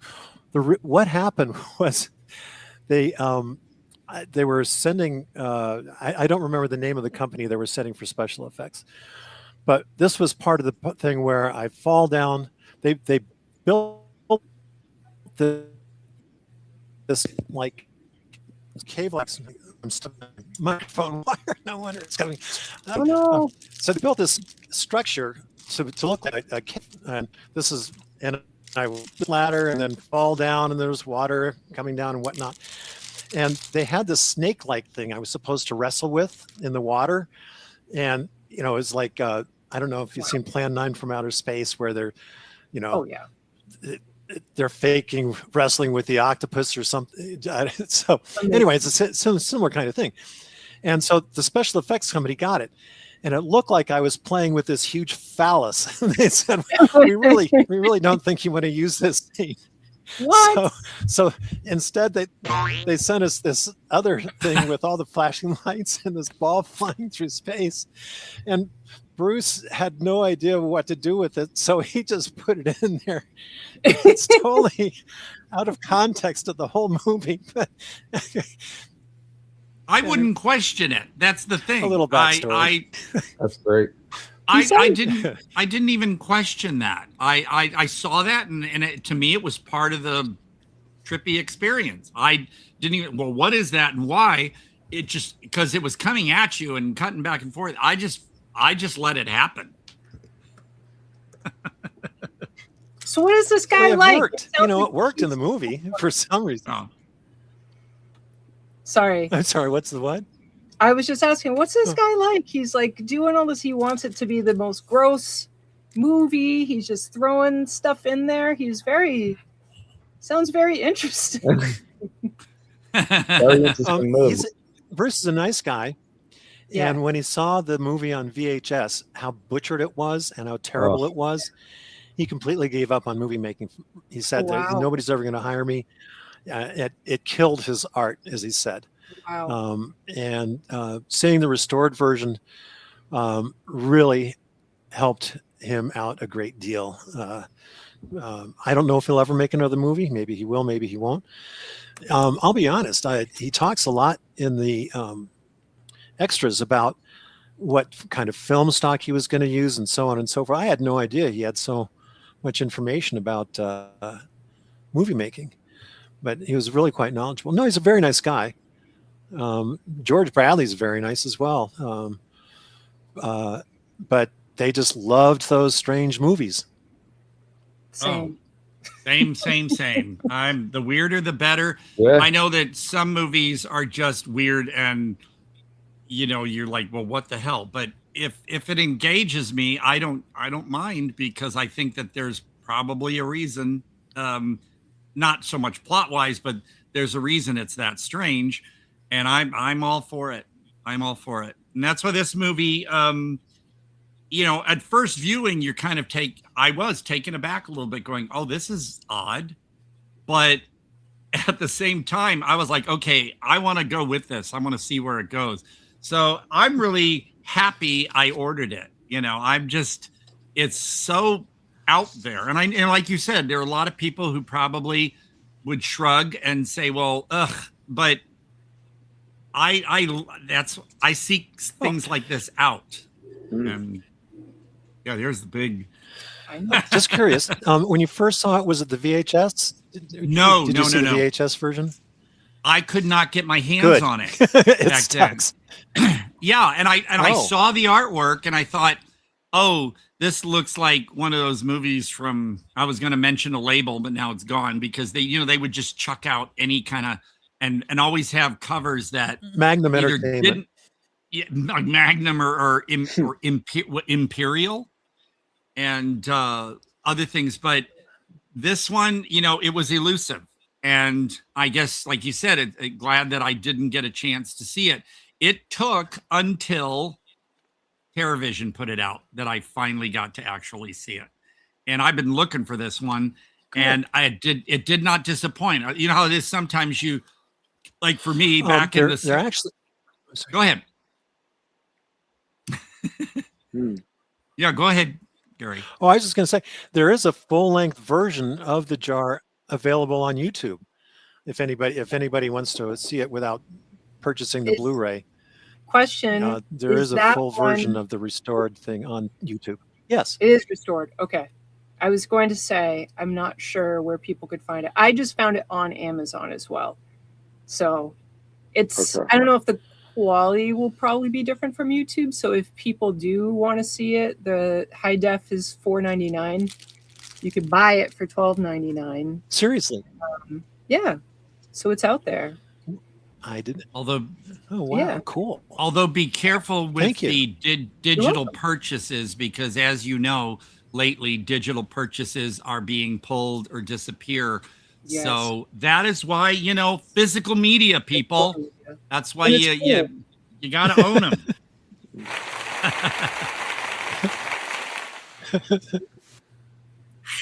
But no, overall, there are. Well, I watched it last night for the first time, and I loved it. I thought it was really. I thought if that movie was made today, it would have done so much better. It's so ahead of its time. I think even for I had its small following or whatever, you know, back then, but I think today it would work well. The style of it would catch on more now, because when they say way ahead of their time, I think this one was, because it was in during a boom of horror movies where it was all, you know, Freddy type stuff and stabby horror. And of course, like you said, the artwork was misleading. So you pull in people. I don't know why companies do that. It's like, get their money and then at the people who purchased it and got screwed. But there have been movies that I have been waiting for like decades to see. And then finally, after all these years, I see them and go, oh, okay. But this one, I didn't realize was going to be, like you said, the artwork was misleading. And secondly, the whole surreal and dreamlike thing of it, I did not realize was going to happen. And that's what then really pulled me in. And I was like surprised and thought, oh, this isn't what I thought it was going to be. But I'm glad it didn't turn out to be what I thought it was going to be. So for me, it was worth the wait. We're talking, what, 1984 to 20. I was surprised it was made in 84. Yeah, like I said, because it was very strange for that period. For that time. Right. Yeah, because then the next year we got Blue Velvet and things. So, no, I was so happy. I'm just now pissed I missed out on the soundtrack, but oh well. Maybe they don't still have it, right? No, it's sold out. Okay. Yeah. You might be able to find copies on eBay. Yeah. As a matter of fact, Bruce Toscano had a few copies held back. It was like $25 or something. Oh, that's not too bad, because right now you're gonna hate me. I bought 2 copies. No. That's. I'm looking right now. I'm actually the reason I'm so close to my camera is because I'm looking for where's music, and I'm on eBay right now, and I'm on music, and I'm typing. I was ready to order it now. I don't have enough money on my prepaid card to. Well, I'm doing the jar soundtrack. I will say, I'm sad to say, I've tried to look deeper into finding the jar. It is the wrong jar. Even though I put in 1984 remastered, it gave some 1920 jar. So okay. Let me see if I can find it. No, I looked it up. I only see 2 copies on eBay. One is $50. One is $50, and the other is $80.09. Wow. Yeah. So $50 or $80 is what they want. The 2 that I found. Can we possibly put links to purchase this fine movie into the comments section? For the TerraVision, yeah. I think it's exclusively through TerraVision. I don't know if Amazon lists it. I'll put in the description too after. Yeah, cool. Okay. So we still got Gary, right? All right. Yep, I'm still here. Oh, good. Because for a minute there, I thought you were working on your sound. Oh, okay. Well, he's looking for something. Okay. No. I was looking for the full version, but yeah, here it is. Oh shoot. Oh, wait a minute. So sorry. I'm talking to myself. Fine. No, it's a very casual atmosphere. We do it all the time. We're chilling. Yeah, it's just us hanging out. Okay. Yeah, no real formal feeling about this show at all. But oh shit.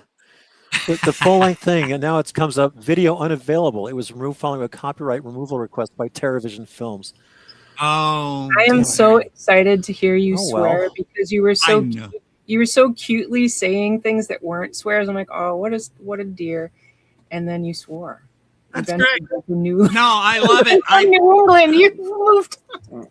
I love it. I love it, and I will say too about TerraVision. I'm a little disappointed because last year they put up this whole thing and they had bundles and everything for student bodies, and I pre-ordered it last September, and I missed out on the bundle that had the horsehead bookends, so I got the second bundle with everything except the horsehead bookends.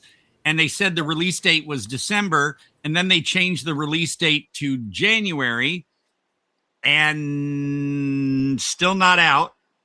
And they have like an update section on their website, and they're still working on it. Did they take your money yet? Yeah, they see now some websites won't charge you until they ship it.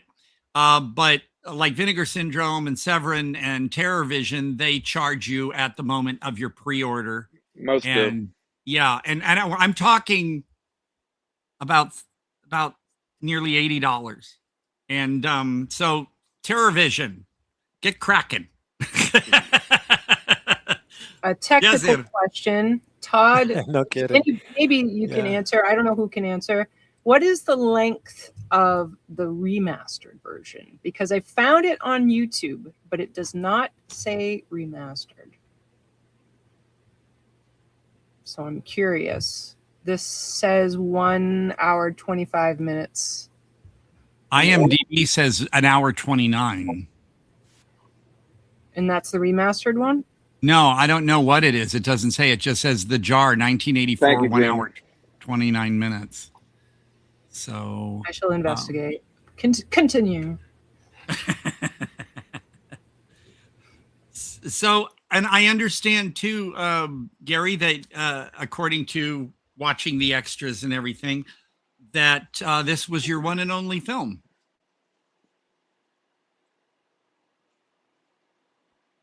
Oop. And we're in suspense. I'm hoping delay. Oh, well, folks, He you might all come know back. by now. This is how things go. I mean, they can put a man on the moon. Wrong with it. So far, okay, here we are. Yeah, here we are. I've been very excited about this. Unexpected and wonderful visit. Yep, he's gone. There he goes. That's okay. But you got I am so thrilled because I thought about asking Gary, hey, would you ever like to come on and talk about The Jar? Mm-hmm. But I thought, because there are some filmmakers and that are like, oh, I don't do cameras and so I don't do those. But I wanted to ask him, and then right as I was thinking about that last week, he's back. He writes me and says, "Hey, it'd be fun to, and I'm like, oh, come on." A lot of people get There he is. uncomfortable with public speaking, even people who are in the business, because it's a very different environment from being. Yeah, well, like you said, we it's like a bunch of friends hanging out. We're having, casual time. So so they should never feel too weird. But no, I was, Gary, if you can hear what I was saying, is I was thinking of saying, hey, if you ever want to come on the show, but I didn't know how you'd feel about that. And then just as I was thinking about it last week again, you wrote to me and said, hey, it'd be fun. And like, yeah, so here we are.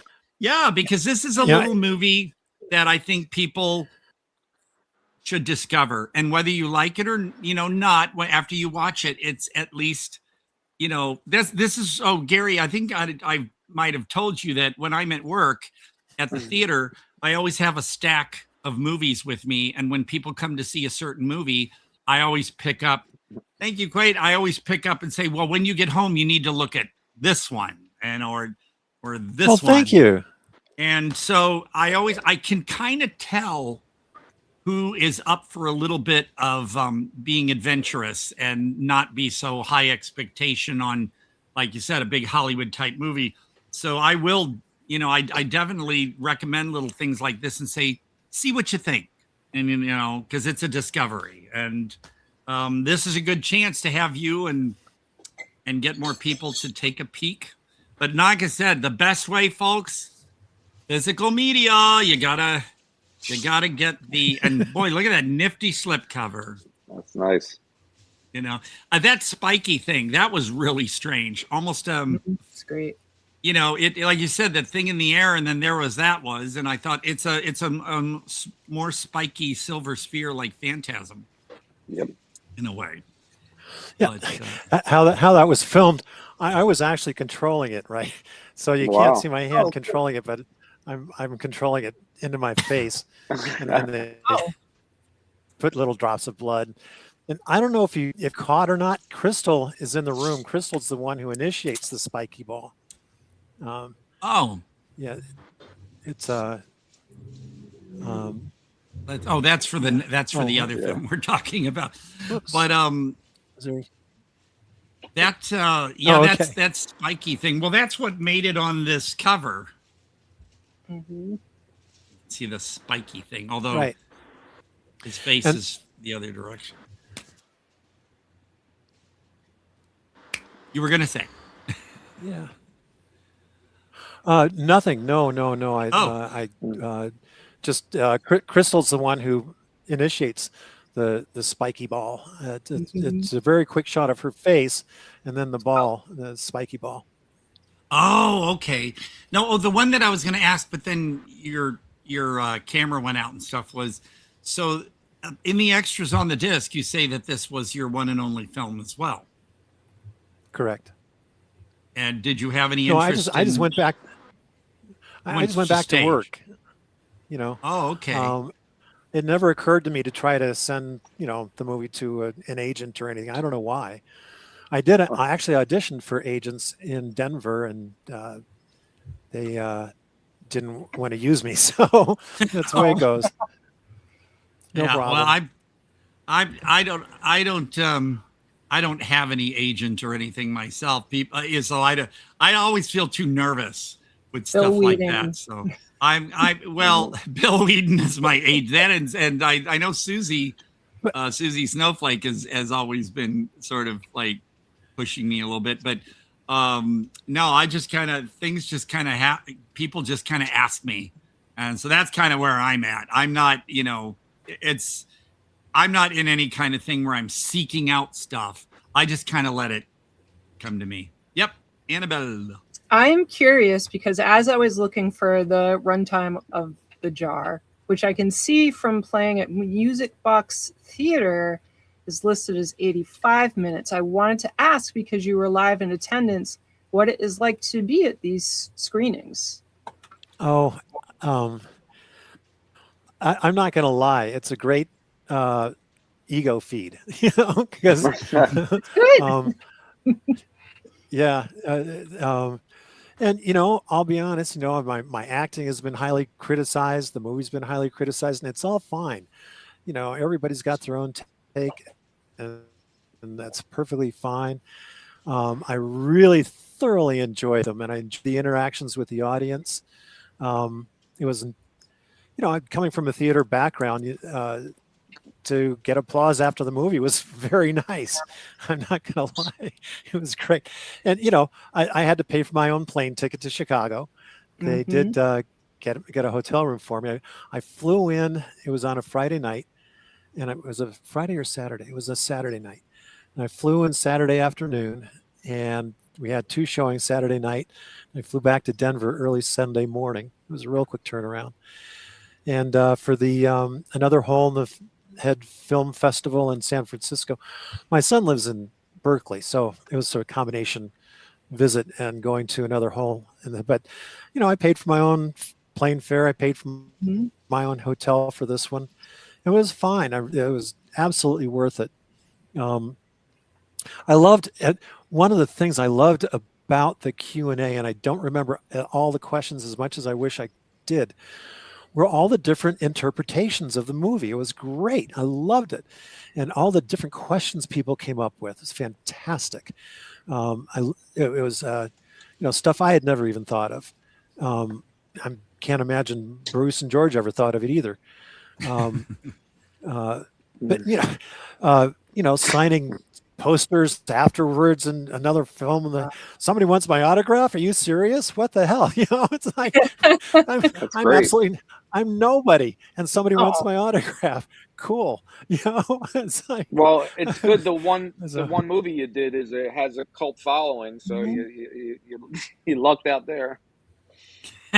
Yeah, well, absolutely. Music Box did an awesome write-up for this. They clearly loved the movie very much, saying Gary Wallace in attendance for post-film Q&A. In his only known film performance, Gary Wallace plays Paul, a lonely man who, on a fateful night, is involved in a car crash with an old man that leaves him with a mysterious house guest in possession of a jar containing some sort of creature. The old man disappears, but the jar stays behind, and with it comes an onslaught of inexplicable hallucinations plaguing Paul at every turn. This is the part I love this. Though foolishly in the past tossed aside as a poor man's eraserhead or other such silliness, the jar is an astonishingly singular work of harrowing personal expression that will in equal parts confound, enrage, enrapture, endear, and eventually swallow you whole if you let yourself plug into its otherworldly wavelength. Pretty sweet. Well, the host of that event did, I saw in the extras, the host of that event did say how he was like a personal, love for that film. So yeah. So there you go. That was Will. Yeah. Okay. There was a funny connection. Will, who was in the Music Box, used to work at the C Theater in Denver. So, Vinegar Syndrome, which they're both connected to, did a showing of some of the movies at the C Theater. So Will from Chicago came to Denver for the showing. Oh, cool! It was great. It was good to see him again. Yeah, it was really cool. It was fantastic. That is crazy. As it turns out, TerrorVision is actually based in Chicago. So they had a booth set up. So I'm at the booth, right, talking with the guy from TerrorVision. And someone comes up and starts talking about the jar, not knowing it's me.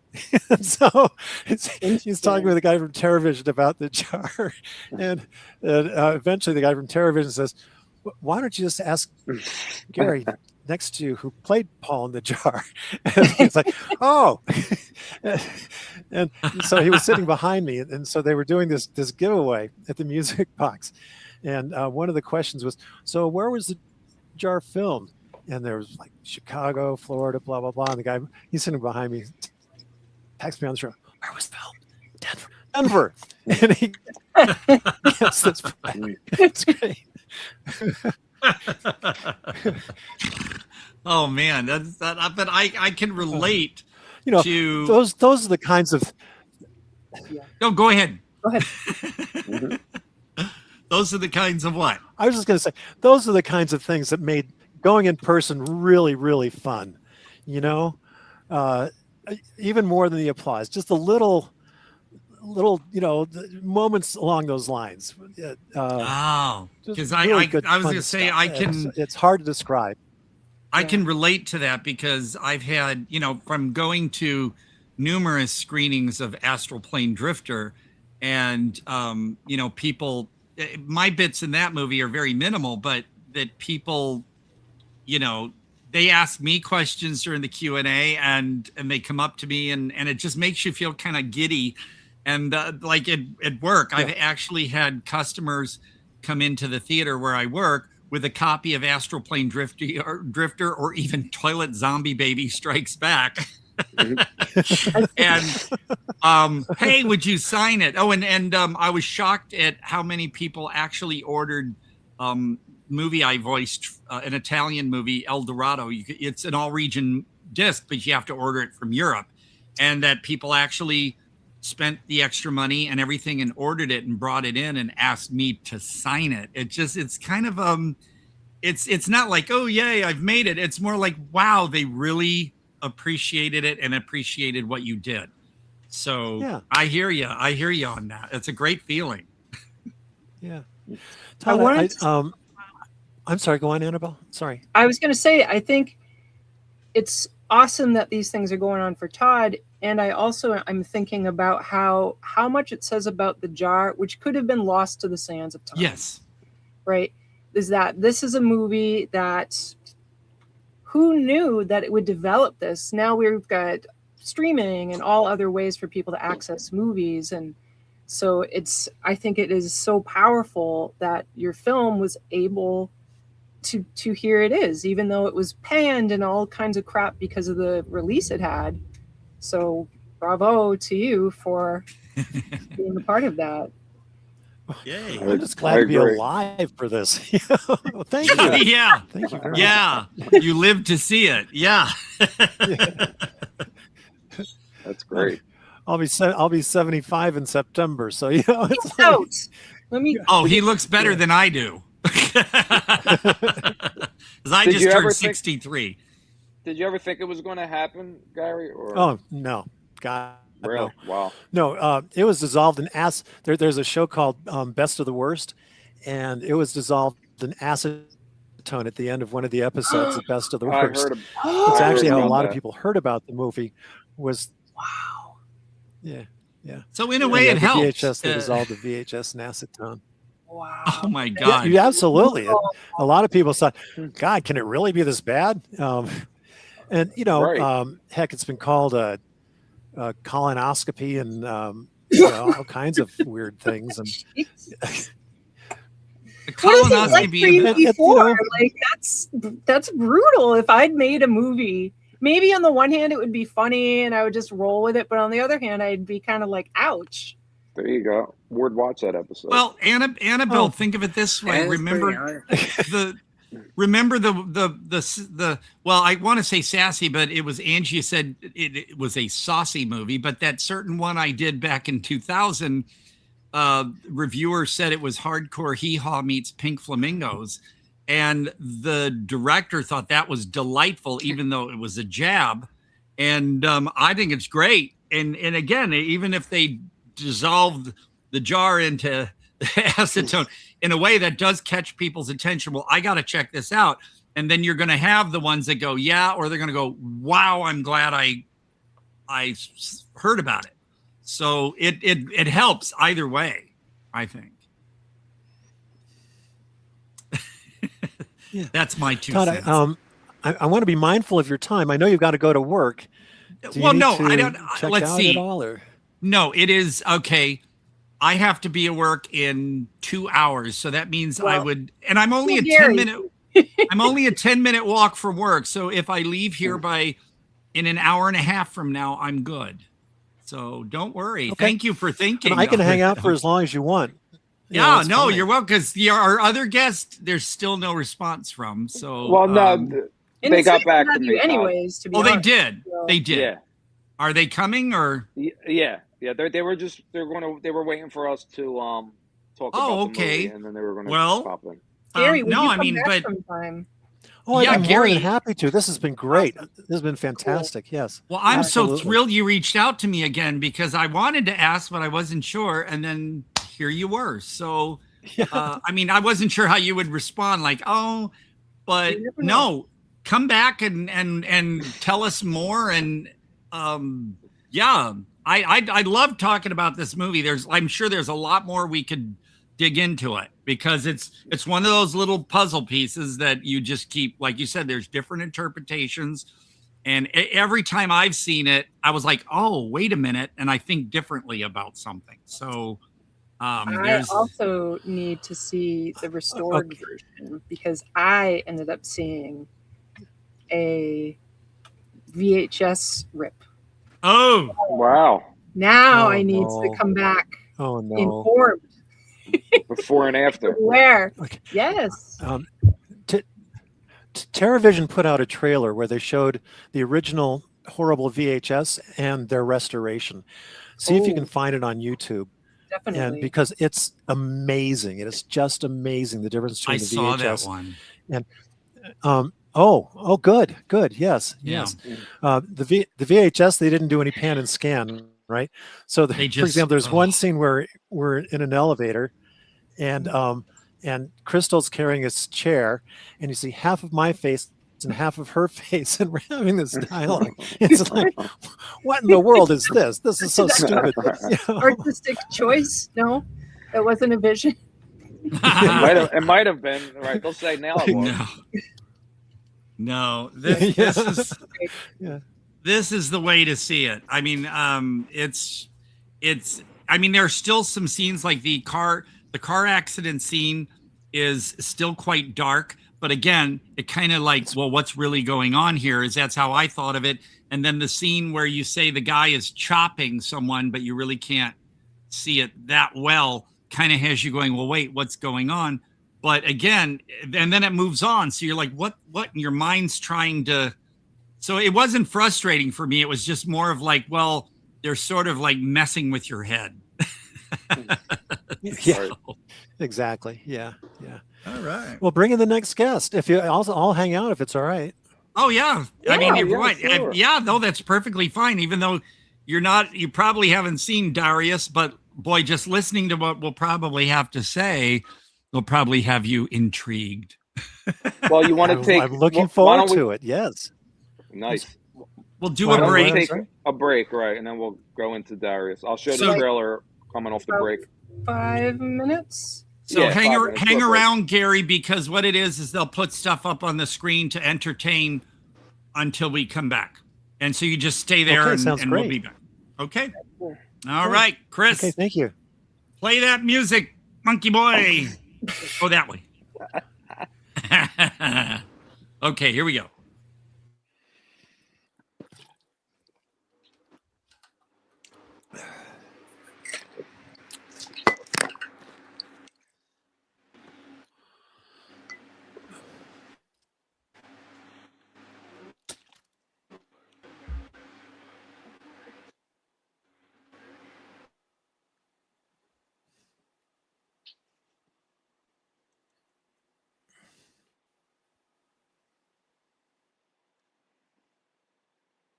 Are you going to mute us, Chris? Chris left. Chris has left. Everybody mute yourselves. Chris had to refresh.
You might be wondering how I ended up on the cover of High Times magazine, a free man.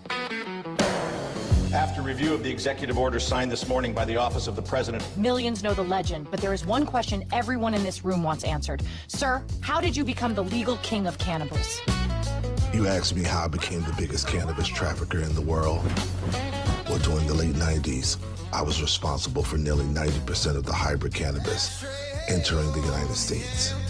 Check it out. There's a new weed here. Call it hybrid. We call it Kush. All right, look, you guys, I got 4 cop cars, 2 ambulances. But if you guys want a better deal, you're gonna have to take all the accessories off. And we're not bringing them in on this business we got going on here either. Whatever deal you had with T was over when he got bought. If you bought hybrid weed back then, there was a good chance it came from me. That's where the story begins. Welcome to Colombia. I need you to pick up a shipment for me.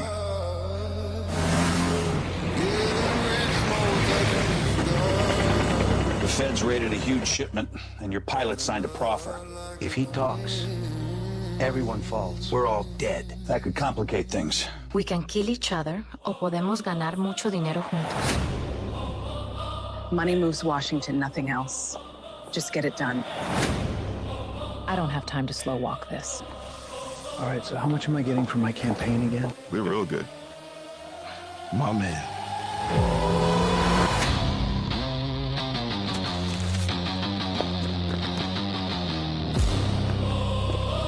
Everything moves tonight.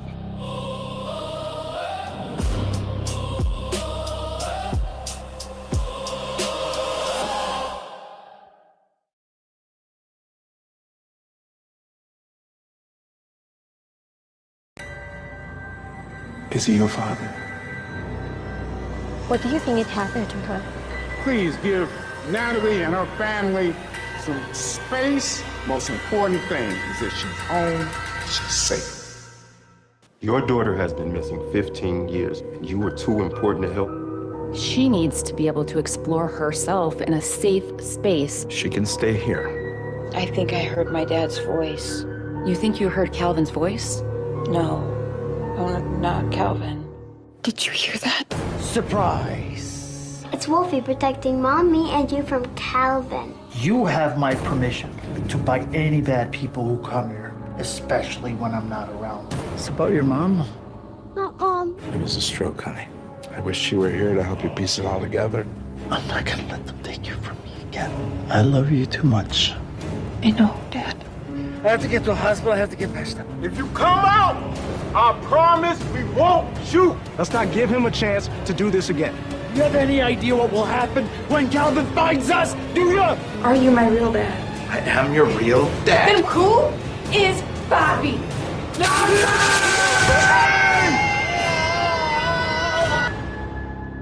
Step 1, be very quiet. Trust is good. Control, better. Erlend og Steinjo presenterer Potetgullsangen.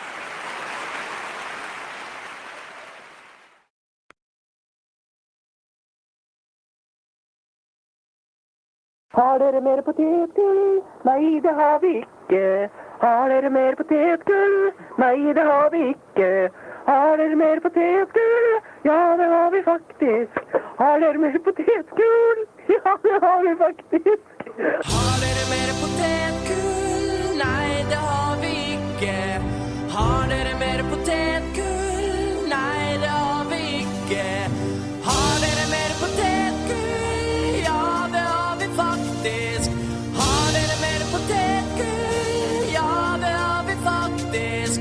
Har dere mer potetgull?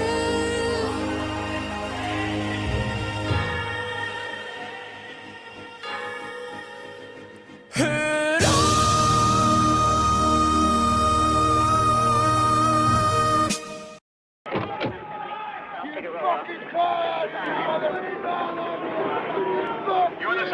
My name is Dr. Francis B. Gross, and again I invite you to join me as I travel through the world of the dead. Several months after I completed my first study, I realized that some of my original theories were no longer valid.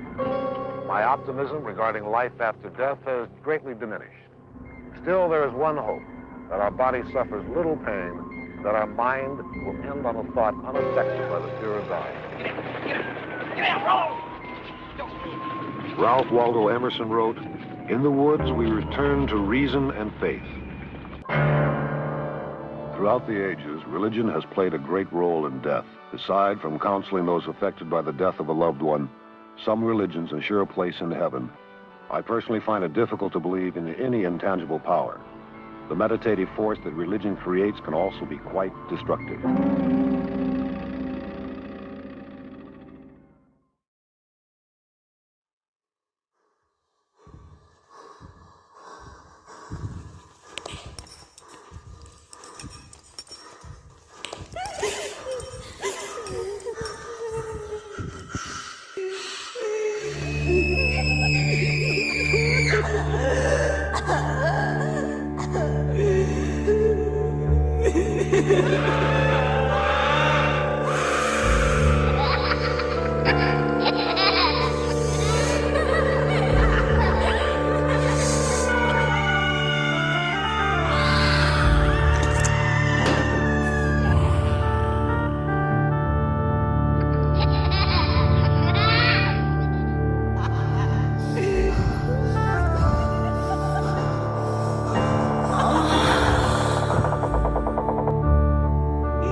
Everybody's muted. What a trailer.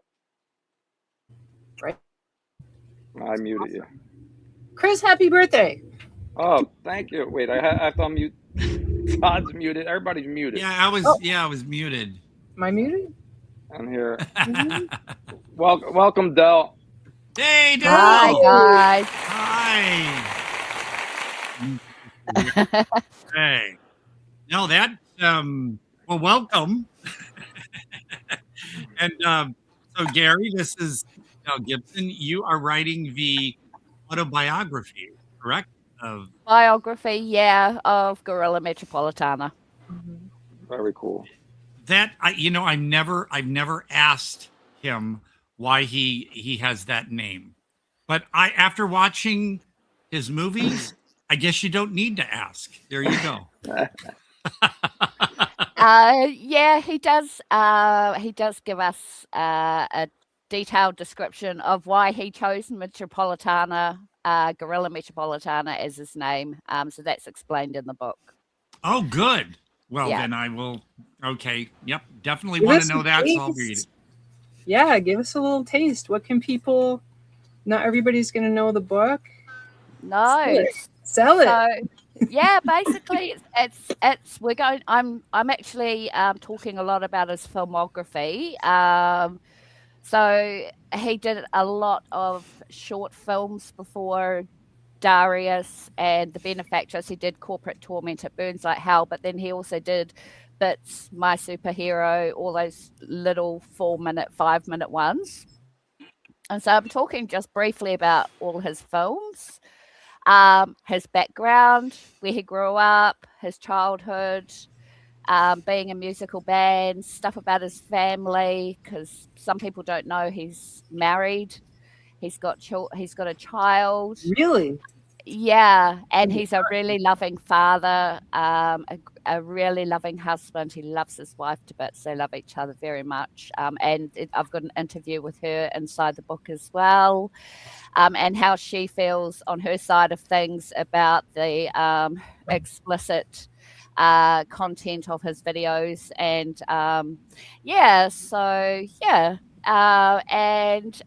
he's also got some unreleased short stories. They haven't been published before, so I'm going to publish them in the book. Yeah, Nice. so, and it's going to be packed full of beautiful images, not so much good images either, if you know what I mean. They're pretty explicit, so you've got to have a real strong stomach to read this particular book. So How did you get brought into this project? What Well, got you reading? I kept getting these random messages from some guy called Guerrilla Metropolitana dressed in bondage clothes, and I kept declining and no, I'm not posting your stuff on my group. And then it was actually Phil Herman who said, Phil Herman. Yeah, I know Phil. He's the one that said, "Oh, go and have a look." So I did, and that was it. I was hooked, basically. So yeah, the first one I watched was Dariuss, and basically from there on, Guerrilla and I started chatting about things. I was reviewing all his work, showcasing it on my Horror Central site, and hi Meredith, she's great. Yeah, and yeah, it took off from there, and then he basically asked me if I'd want to, because I write horror. I write horror stories. I've never done a biography before, but it's a lot that goes into a biography. But anyway, we formed a bond, and a very platonic bond. Telling me, Let me get that straight. I got to be honest. He's tried to connect to me in the past. I'm like, this guy's weird. He's fantastic, though. He only wants to get his stuff out there, Awesome. and stuff like Cool. that. So he asked if I'd be willing, and I've been working on it in the background, and so it's been great. That's what he did with me. He started reaching out to me. I'm like, how did he hear about me? you know, and I guess so, but he was messaging me and I thought, well, this is odd. And I was intrigued. And then I, you know, saw the benefactress and I was like, what? And then, but when we had him on the show last year. And I was like, I was scared at first. And I was telling everyone, what if I ask the wrong question? Is he going to get all stuffy and leave? Going to be like, oh my God, I didn't want to like do the wrong thing. I didn't want to, you know, and then he comes on and it's like, he's cool and he's personable. And I'm like, oh, and that kind of took me off balance a little bit. And, but he's been messaging me for the past few days and we've been having back and forth. So I'm like, wow, this guy. Well, it started, I reposted because it was one of our first shows and it was one of the first, maybe the first interview we did. Yeah, it was. So I replied, I don't even really post on Facebook that much. And I posted it, you know, just because I liked that interview and, you know, I thought that was a really great show. So I posted it. And then, you know, what do you think? What do you think happened? And, well, I did tag him. So I can't say he messaged me. I tagged Guerrilla. And he, you know, he got to me right away and said, I appreciate it. And I figured, I said, this week we were going to do, you know, a short show. So I figured if we were going to talk about one movie, but then that changed into other things like it always does. But it worked out well. And so here we are. Well, I'm really excited about this because it's been like I was on the other podcast for a long, long time. And I'm like, who is this man? I don't know who this is. So I'm very excited that you are here.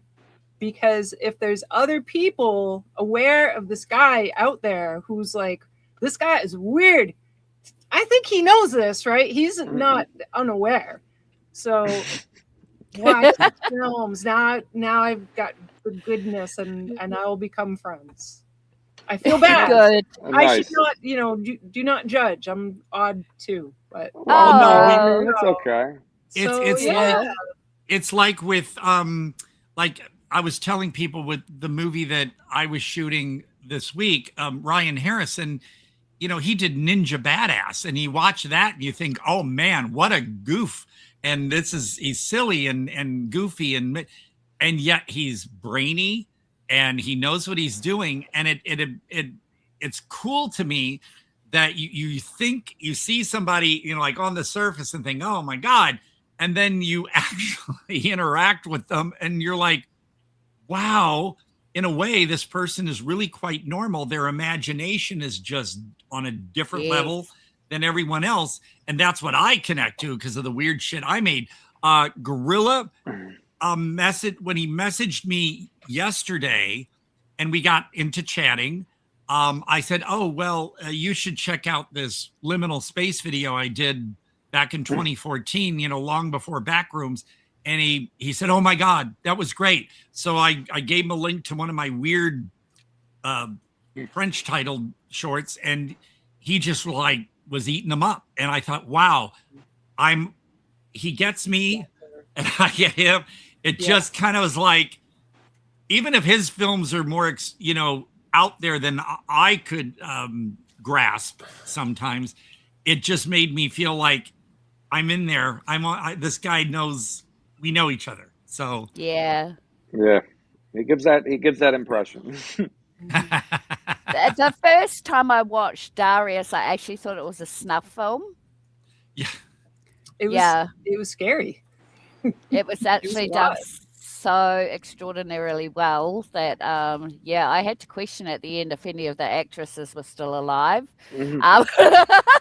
And he promised me they were, and I know they were because I've interviewed them since then. So except for ARGENTO, she went a bit blah blah. So well, I told him that I honestly, watching the film, I was like, I know these are all interconnected, but I didn't really get how.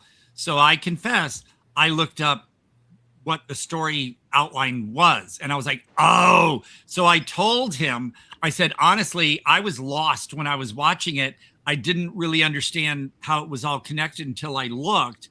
And I said, and that I actually understood it, even though I was having trouble, understood it more than the benefactress.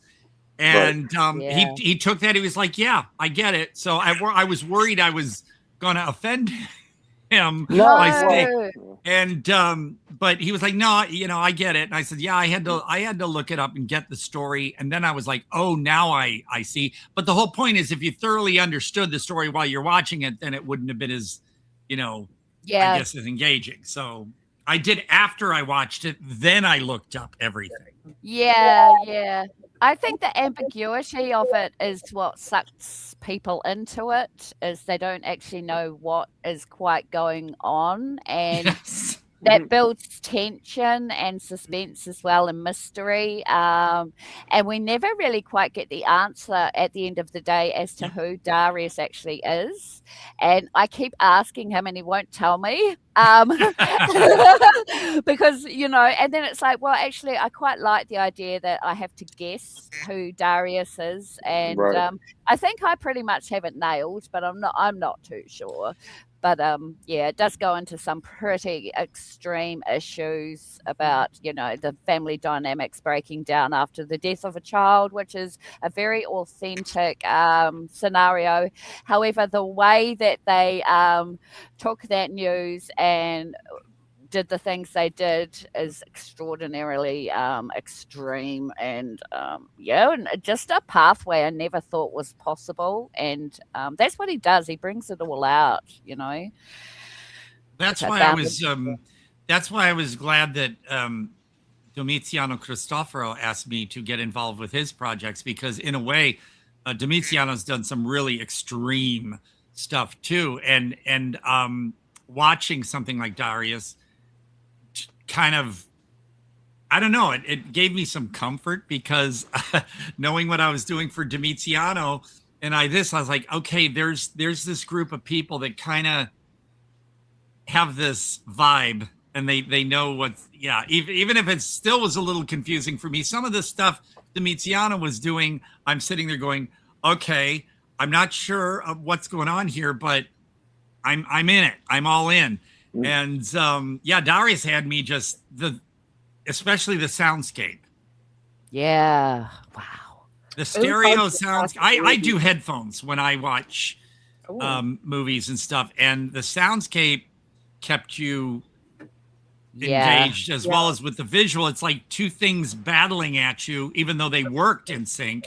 Like the drip sound and all of those just I can had still me. hear that. Me too.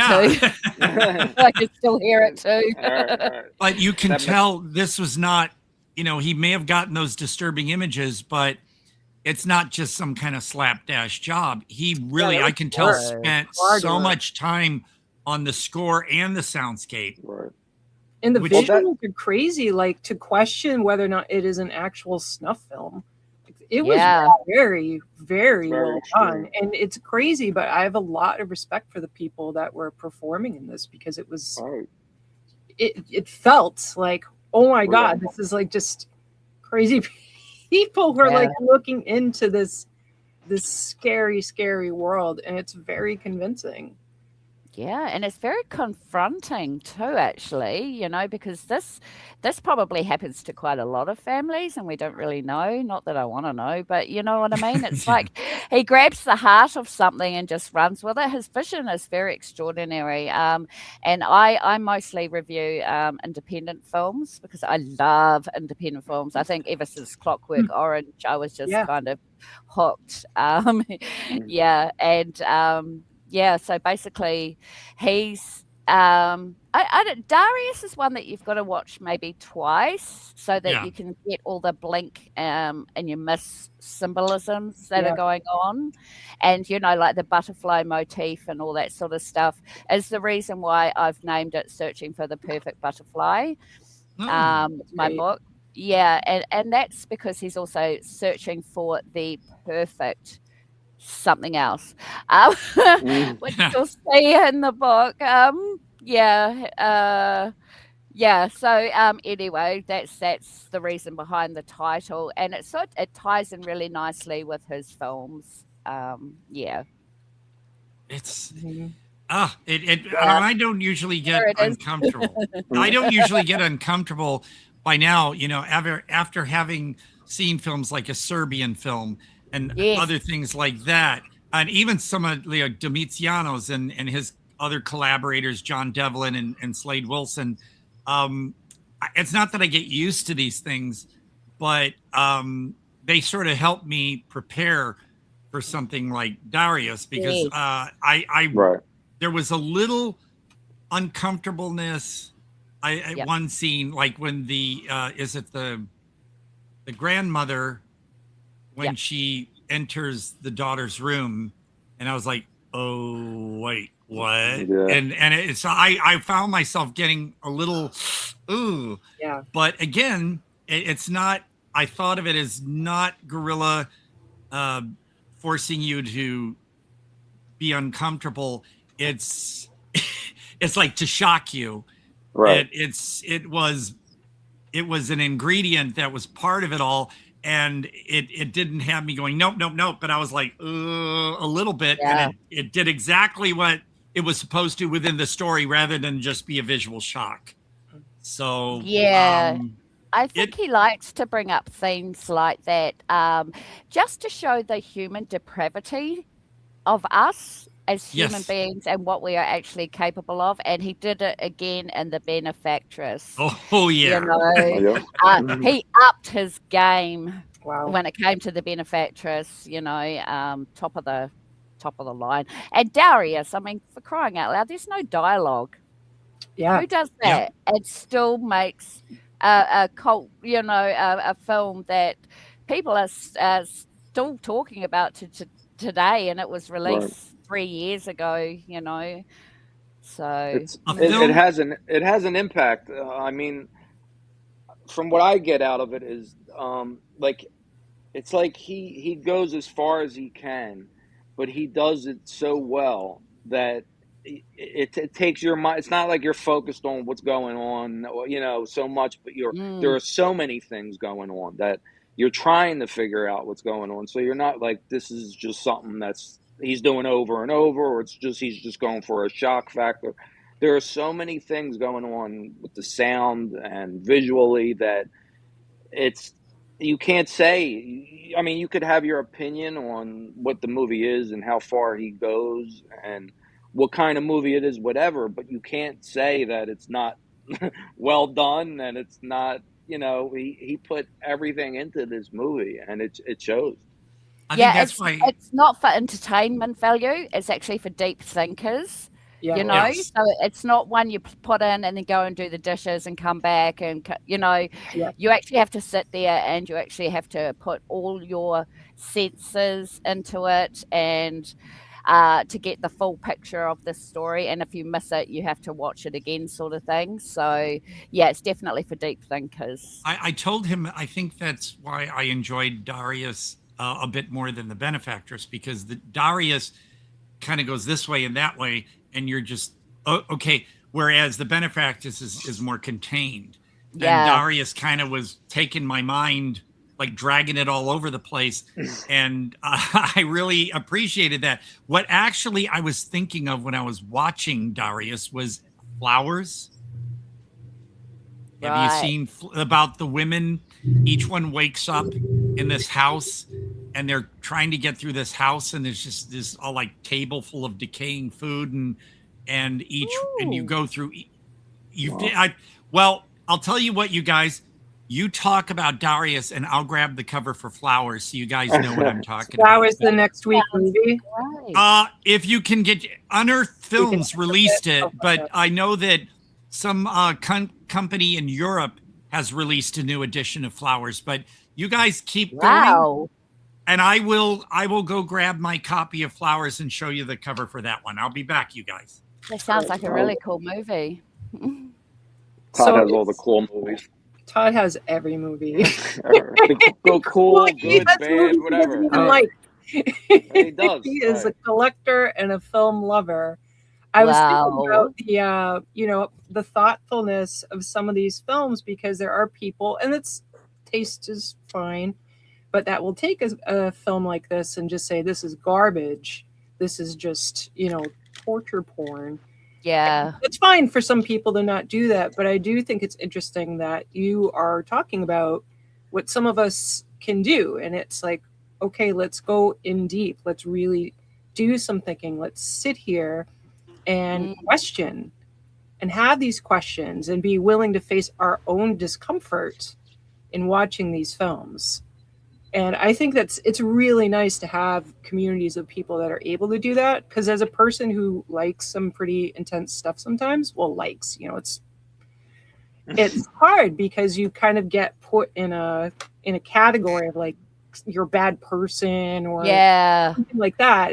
Which is really unfortunate because people can't just understand that maybe they're not able to handle that, and that's okay if they can't. Well, the thing is that I like, because I'm writing the book, I get all the reviews that come through, and it's the females. The females love the film. Yeah. It's the men that don't really like the film that much. For whatever reason that is, I think females feel like Guerrilla Metropolitana has got insight into the female psyche. It's almost like he takes the worst possible thing that could happen to a female and he runs with it. And it's not to gratify men about what's happening to women. It's for women to know that actually there is like Guerrilla Metropolitana who actually gets us, if you know what I mean, and how we feel, especially in The Benefactress. It shows. So The Benefactress is more linear than, say, Dariuss. Like you said, Dariuss sort of takes you into the past, into the future, into the present, whatever. And The Benefactress is very linear. So, and both of those films have received accolades from women from all over the world who are just thanking him for making such a film that people don't get what the hard R is, and what it would feel like and all that sort of stuff. And those films depict what the actual reality is, and I think that's why women really gravitate towards those two films in particular. That's really interesting to know. It's good to know. Yeah, it's weird. It's a weird anomaly. Well, it is. A lot of times these films that have graphic violence with women, it is this presumed, like you were saying, that this is something men are enjoying. They're watching like women get harmed, like Pieces. Yeah. I hate that movie.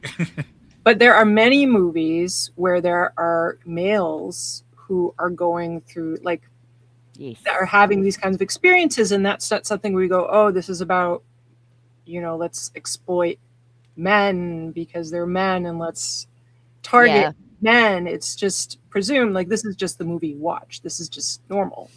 So to have a normalized, like the female experience is really interesting. It is. I think that's why, like I said, that when I first watched The Benefactress, because I didn't know who Guerrilla was, and then I sat there and I'm like, oh my God.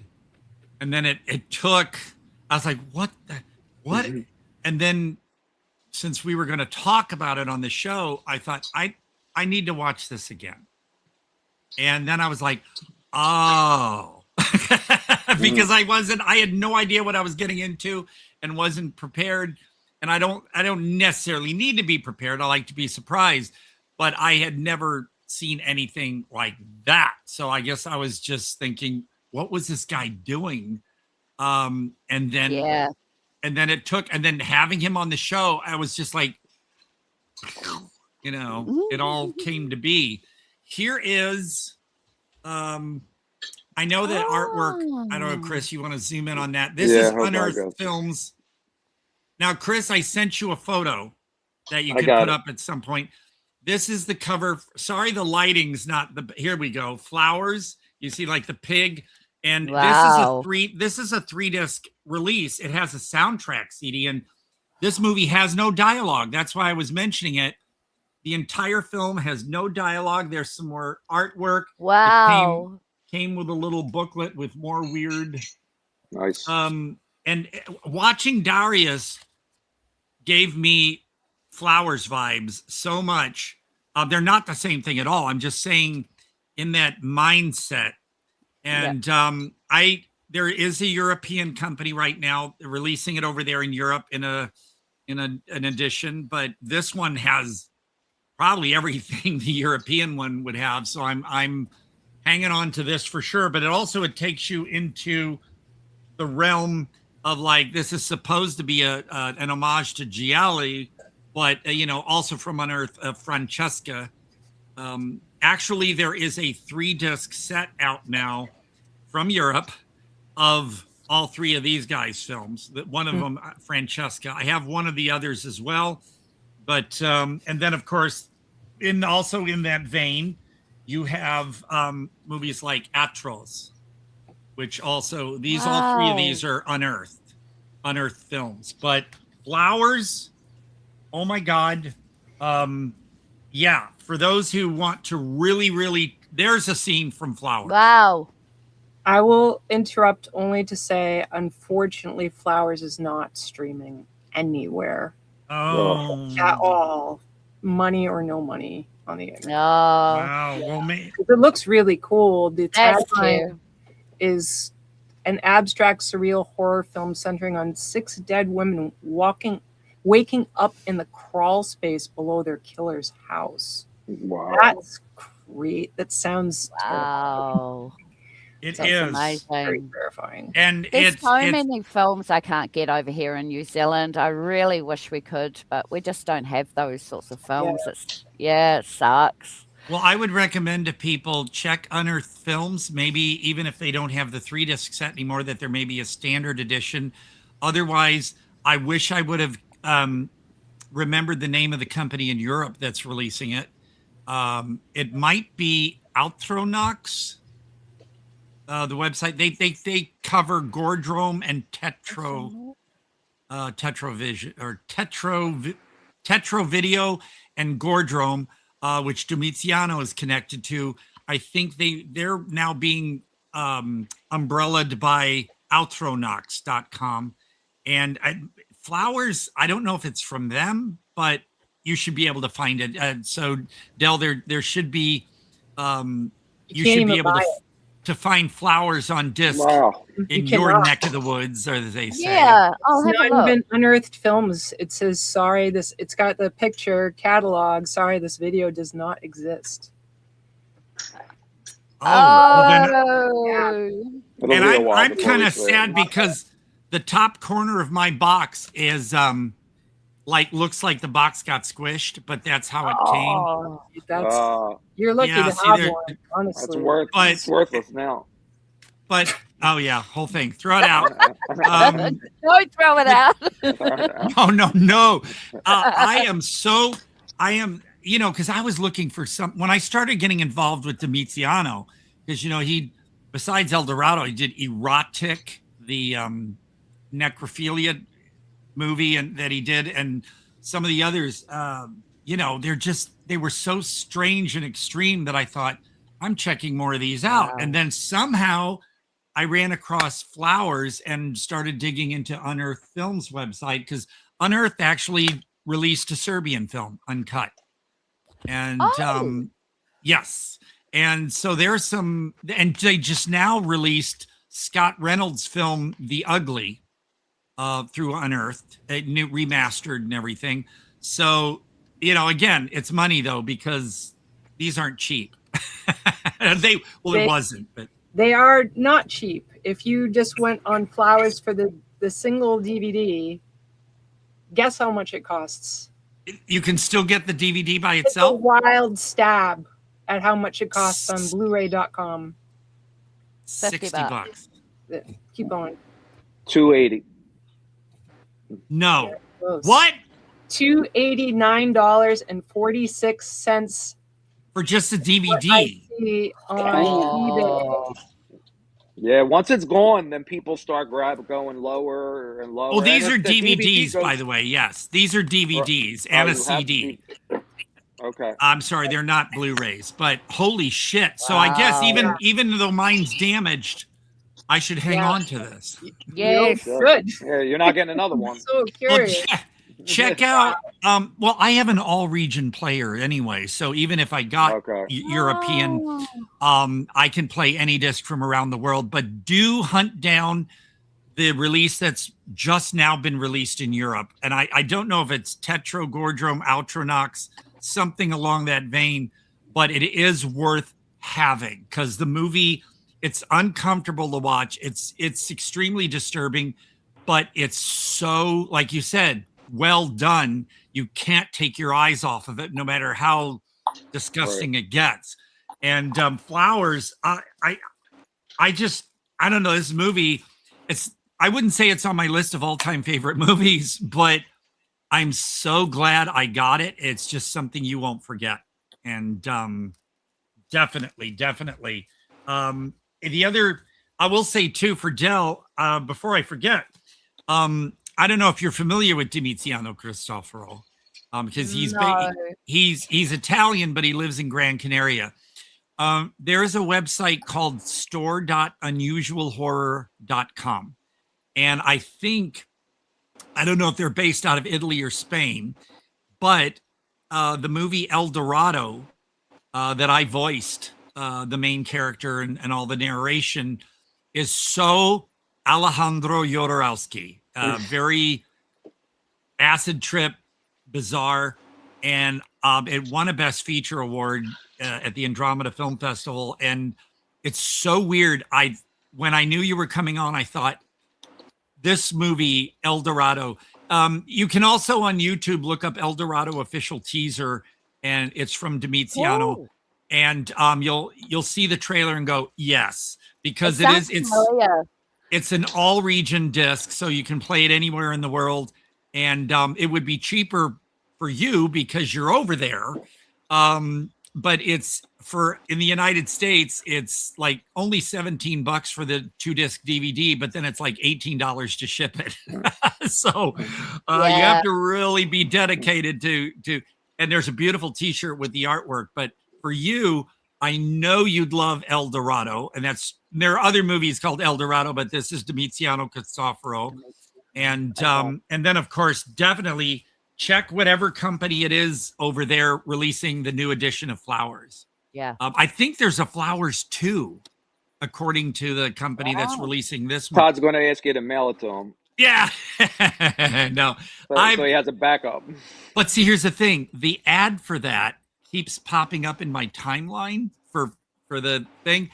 But I keep and scrolling on. And now I'm going to keep looking to see it ever turns back up in my Facebook timeline, so I can take note of, in case I want to get the foreign edition, to collect. Because for me, even though I have this and it's 2 DVDs and a CD soundtrack, because it's like a soundscape. It's a weird soundscape. It's so fun to listen to.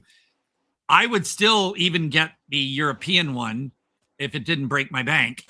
And just to kind of, it's like, it's special. So anyway. And Dariuss, I think, is released by Ultravisual Films, Nick and Thomas. So that's one way of getting hold of the DVD and Blu-ray is from them for Dariuss.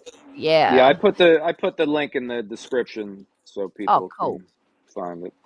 Oh wow, this is just I'm so, because you really explained a few things for me that helped me, understand, appreciate. Because like I said, the Benefactress, but I gotta say, Dariuss really had me just so engaged, so much more. And like I said, I was worried when I said that to him that I would insult him because, the Benefactress was the newer film. But I told him, I said, I like Dariuss a lot more than the Benefactress because it just took me to places. And he was like, yeah, I get it. Thank you. But then when even Dariuss, I mean, even Guerrilla, when he messaged me about, the show and everything, and he sent me the pictures, the show, the stills, but he even suggests to put the wiki on the description. Like, he suggests you read it. Like, I didn't read it. Like, you told me. You did too, Todd. You suggested. I waited until after I watched the film, because then if I would have read the synopsis or the log line, as they say. And halfway through the film or before I watched it, then I would be like, okay, but by having my brain messed up a little bit by watching it and going, what the fuck, but not losing interest, of course. Right. Then I checked to see about what my thoughts were, because I honestly was like, who are they in what connection? And but again, that's part of the fun, if you want to say fun of it. But for the person, it said can't find Dariuss. Actually, do you have Chris something? There you go. See, they maybe because the spelling's different. Look in the description, Quaid, in the YouTube, in our right here on the show. There's a couple links. It'll tell you where it's streaming, and it can tell you where to order the Blu-ray or whatever. But it tells on one of the links. It'll tell you where it's streaming. I think it's on not Prime, but it's on streaming somewhere. I think where you it's can rent it. Fawsome. No, yeah. Fawsome, was that? Yeah, maybe it's Fawsome. Oh, that's the benefactress. Yeah. Oh, is it? Okay. I just read it, and I was surprised at where it was streaming, but it was somewhere. Odd. Yeah, it is amazing how sometimes the really cool stuff is something it's like work to hunt it down. But that's like right. this, I was shocked when Annabelle, were you talking about for Flowers, was it this edition or just some other standard DVD? Because this is a beautiful gatefold with a little booklet thing. Yeah. If it's that edition, Todd's going to wrap it in like 6 layers of plastic. Well, it's already, like I said, it looks like it got crushed a little bit, right. Which you better watch too bad it wasn't one of the other movies like Francesca or something, because Flowers, I mean, no, I like those, but this to me is the most unique and special, and it's kind of sad that it's a little bit crushed. Because Go ahead. I think the benefactress is coming out with a booklet type of thing like that as well. So that'll be interesting to see what that comes out like. So it's going to have a booklet and some explanations and stuff like that, and some images, and so it's going to be like and then eventually I think he might have a box set. So that's all in the works. So that'll be interesting. Well, I gotta say, I'm to get Guerrilla to say something. I mean, I'm sure he says nice things to people, but he did write to me, and because he was having problems looking up. When I give out links to my mature listed Vimeo videos, people are actually able to see them, but he was getting a thing saying this one is mature listed or something, and he couldn't view them. He wrote to me, I finally managed to watch them. I like them. They're incredibly intense. I love the vibes on both. So to hear him say something that to me I just made cheaply on Movie Maker just for fun, I'm like, ooh. That's so cool. For fun, but you're doing so much yourself, right? Yeah. You're not using the best of the best equipment, but you're making something the best you possibly can with what you have, and I think that just shines. Well, when I did, because over in the UK you have Martin W. Payne, that actor, and he does a lot of underground and really extreme stuff, and is always naked in his movies and stuff. And when he was sending me random clips just to challenge me, and I then turned one into This Is How, that short film I did just for fun. And then Dark Side Releasing said, oh, can we put that as an extra on a movie when we release a Martin W. Payne movie? I was like, what? And there it is on one of Jason Impey's, who's also in the UK, his Tortured 1 and 2 release from Dark Side had my short on it. And I was just like, I just did these for fun. Just because I had a weird idea. And here they are. So for Guerrilla to tell me he really dug them and he was going to look for the others, I'm just like, because I always imagine him, because he's such an unusual person, that he's always busy doing something, and that he's actually taking the time and interested in my little weirdness. I feel at home. So That's right. He's aces in my book. Yeah. Oh, So that's what are the places phenomenal. for people out there to find him and more of his work? What are the I best was places for people? just about to ask that. Yeah. Good So where do we question.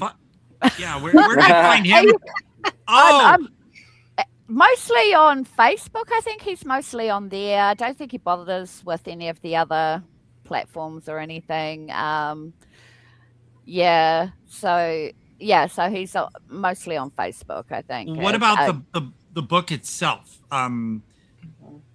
Is it? Can we get it now? When can we get it? That kind of thing. So it's for everybody that may have tuned in. Yep. So the book's not finished yet. It's actually a very big book. So it's actually a lot of work has gone into this. It's not like writing a horror story. So it's quite challenging to do a biography. I think people have an expectation of, you just have to go, write about a person, but no, actually you have to research the person and you have to research everything to do with the films and all that sort of stuff, and interview people. I've had Juicy X on my channel. She is phenomenal. Yeah, she's crazy. When I say crazy, I mean crazy fun. She is. I love her. She's so enthralling to talk to as well, because you see one side of her on the films, and then you talk to her, and she's very upper class UK, speaks with a very pronounced British accent, and she's just a lovely lady, and I love talking to her. And so I'll be talking about Juicy X as well in the book. And I think I like that she can let loose. I mean, you She say does. as a person, and that's why I think it's fun doing films like these. It's like when I get to sort of let loose too. It's like letting some fun out. And then, you can be one thing and have a personality, but then just let loose. And I just admire that. Yeah. So that obviously she's in The Benefactress, but Yeah, that's like, she really went all out on that. Yeah, she really did. But I think the book might be out, well, definitely within the next couple of months. We had a bit of a delay, but that's all been sorted out now. So yeah, I'll be advertising it obviously on Facebook and Instagram and TikTok and all that sort of stuff. And it's actually my publisher, because I'm in New Zealand. No one wants to take on. No one over here wants to publish the biography. Wow. Oh yeah. It was just really weird because New Zealand is actually very laid back. Our film commission pays for a lot of extreme independent films, so it's very strange. Anyway. So I've got I've got a publisher in the UK who has published my books, and he's going to publish this one. So Nice. we're Good. busily working hard in the background, trying to get the images in the right place is kind of a challenge. So other than the images, we've pretty much nailed everything else. It's just fine tuning, and I want it to be perfect, and I want the quality to be really, really the best that it can possibly be. So although Guerrilla's like, when's my book coming out? When's my book coming out? And I'm like, well, I've still got to do this sort of thing. And it's very, very technical and stuff like that. Even putting the images in is a very technical type of thing to do. So it's, and I have got hundreds and hundreds of images he has sent me. So I have to go through them strategically and pick out. Yeah. So Todd is familiar. That's right. I was going to splurge on Roland Orzabal's autograph book of his life with Tears for Fears, but now I'm thinking I can wait on that and get this one.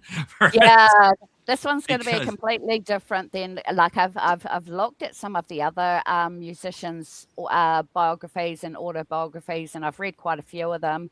And this one's not going to be like that. It's going to have glossy pages. It's going to be like it's a bigger than a novel size. It's just a little bit bigger. It's not a coffee table size or anything, but it's one that is going to stick out, if you know what I mean. So and that's a good way to phrase it. Yeah.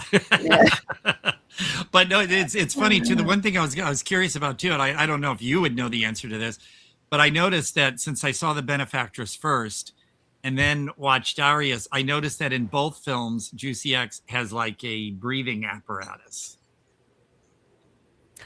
Oh, so the breathing apparatus was Electra McBride, actually. Oh, actually, I'm sorry. Okay. Yeah. So there's Electra McBride, who's no longer with us. She actually, passed away. Oh. Wow. So, I don't know. You know, when you get names like Juicy X and all that, I kind of overlap them. Yep, absolutely.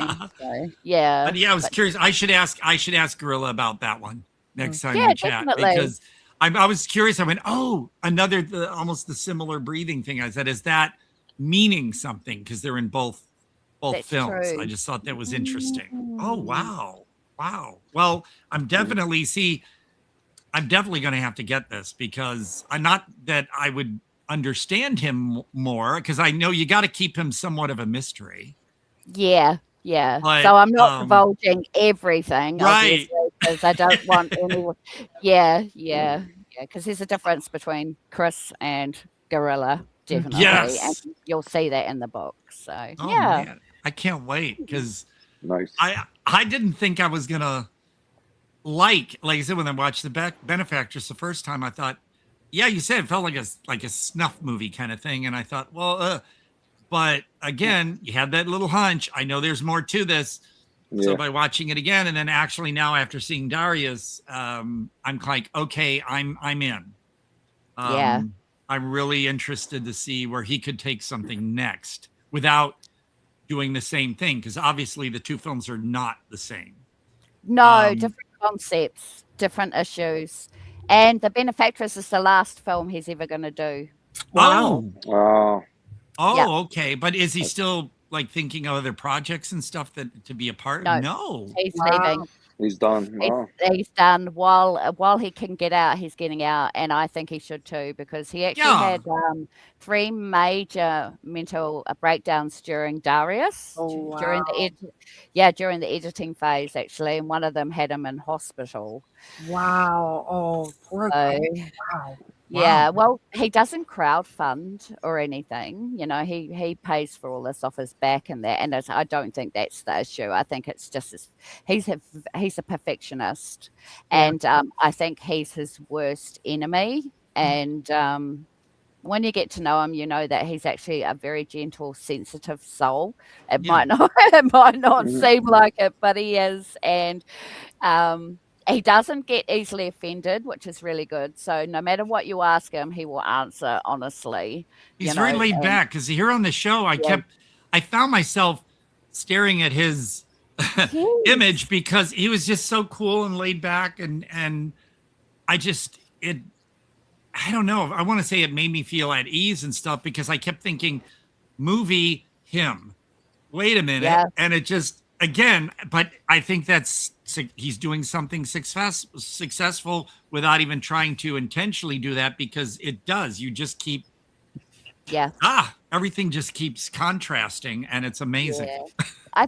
I think he's going to go on to do some photography work, perhaps. But I think that's about it. There's no more films coming from Guerrilla Metropolitana. Well, again, if you feel that you've done what you can, there's no reason trying to top that, because then expectations, especially from others, and then you like, that's not as good as this or that. So he's doing the smart thing.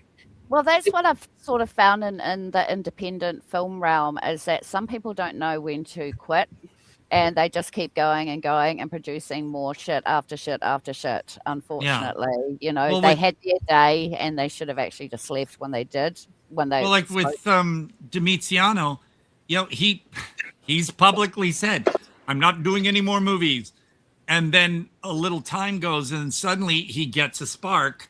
Yeah. And it's not that, well, I feel I got to keep chugging him out. He will suddenly get an idea that he didn't, realize something was going to come to him, and he'll do another, and they're all different and weird. And I mean, he's also currently doing like this Butoh dance thing, the Japanese, dark Japanese kind of performance art.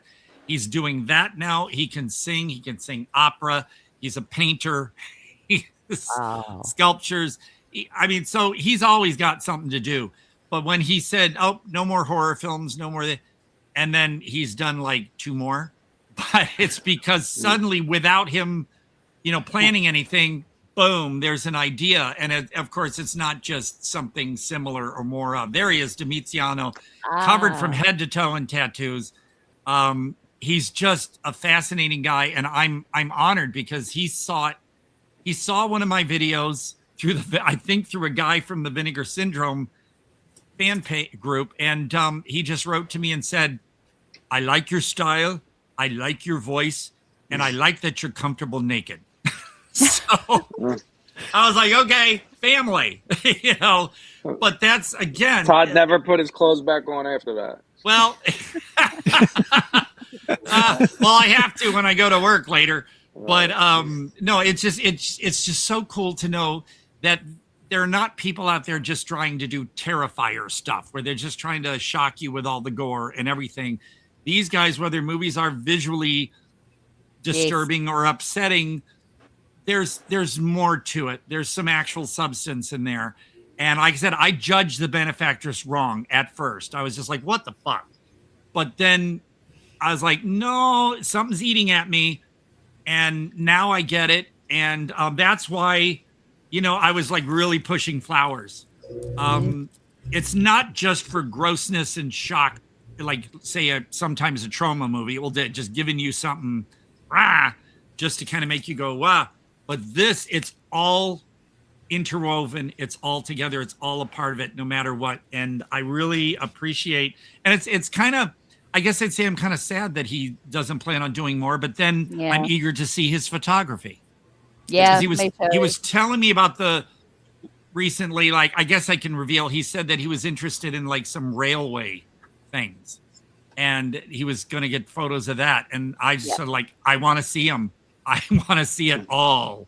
So then there'll be more images in your book that I know I've never and seen. he did the images himself, so they are extraordinary. The way he manipulates photos and adds things and different colors and gradients and sepia and all that sort of stuff. It's just wonderful. You'll love it. Yeah. See, good old Domiziano. Check out Domiziano's films, because I will mention another one Domiziano did. Poison Rouge did a movie called American Guinea Pig Sacrifice. And What Have You Done, Daniel is the prequel to that. And Lynn Lowry is in it. And Frank LaLoggia, which, by the way, Lady in White went up for pre-order this month at Vinegar Syndrome. And I voiced Frank in that movie. That to me, I'll never get over that. Oh, I'm echoing Chris. Fix that. But so I'm still flabbergasted that all of this is coming into my life, these movies and everything at this point. I kind of wish it all would have happened like 10 years ago, so then I'd have more time in my life to get more in. But I'm glad it's happening now. And I'm excited. See, now I am actually really excited. So keep us updated on that book, because absolutely. I'm sure with shipping and stuff, because it's going to come from the UK. It's probably going to be, but I'm going to save up, because whatever it is. Actually, it will be on Amazon in every single country. Okay. So, wow. Yeah. Good, so because I don't like supporting Bezos, but a friend of mine gives me gift cards for Amazon every birthday and Christmas, so that's what I will use. Somebody else support them. Yeah, I think the other book that I really made sure to seek out was there was a book about the band Talk Talk, Wow. and the artwork, all the artwork that are on every artwork from their records, everything, and the story, but in the band. And because I adore Talk Talk, no matter what sound from early or later it is. So that book I sought out, and I managed to find one copy left on the website that like published it, and it said one copy left, and I was like, fuck, I'm money, and it was mine, so I'm happy. But this, since you said it's on Amazon, I don't care what the price is going to be, because this guy, the fact that he takes his time out to reach out to me and just chat, I'm like, I got to know more about this guy, even so. Annabelle. I want to know, so you've told us about the book, but where can people follow you to be able to keep up with how are things progressing and what else to find? Because this is not your only book. It's not the only thing. No, so Del Gibson, and you can find me on Facebook, Instagram, and TikTok. So if people look up Del Gibson, will they? You'll find me. Yeah. Google me, and I'm just above Mel Gibson because my name. Oh, wow. I've got D. So I'm just. Well, I myself, because I only do basically Facebook and Vimeo, and that's it. Yeah. But since you said you're on TikTok, there's only one thing of me on TikTok I think you should take a peek at. John Devlin, the film guy he put up a video of me on TikTok. So just look for Fancy Crackers in My Pants. It is great. And it's on TikTok, or it's on my Vimeo page. It's not mature listed, so you'd be able to find it there too. But I'm never interested in doing TikTok, but I think it's nice when someone thinks this is something that they got to see on TikTok. So I think you'd appreciate that one. Cool. It's only like a minute and a half long at the most.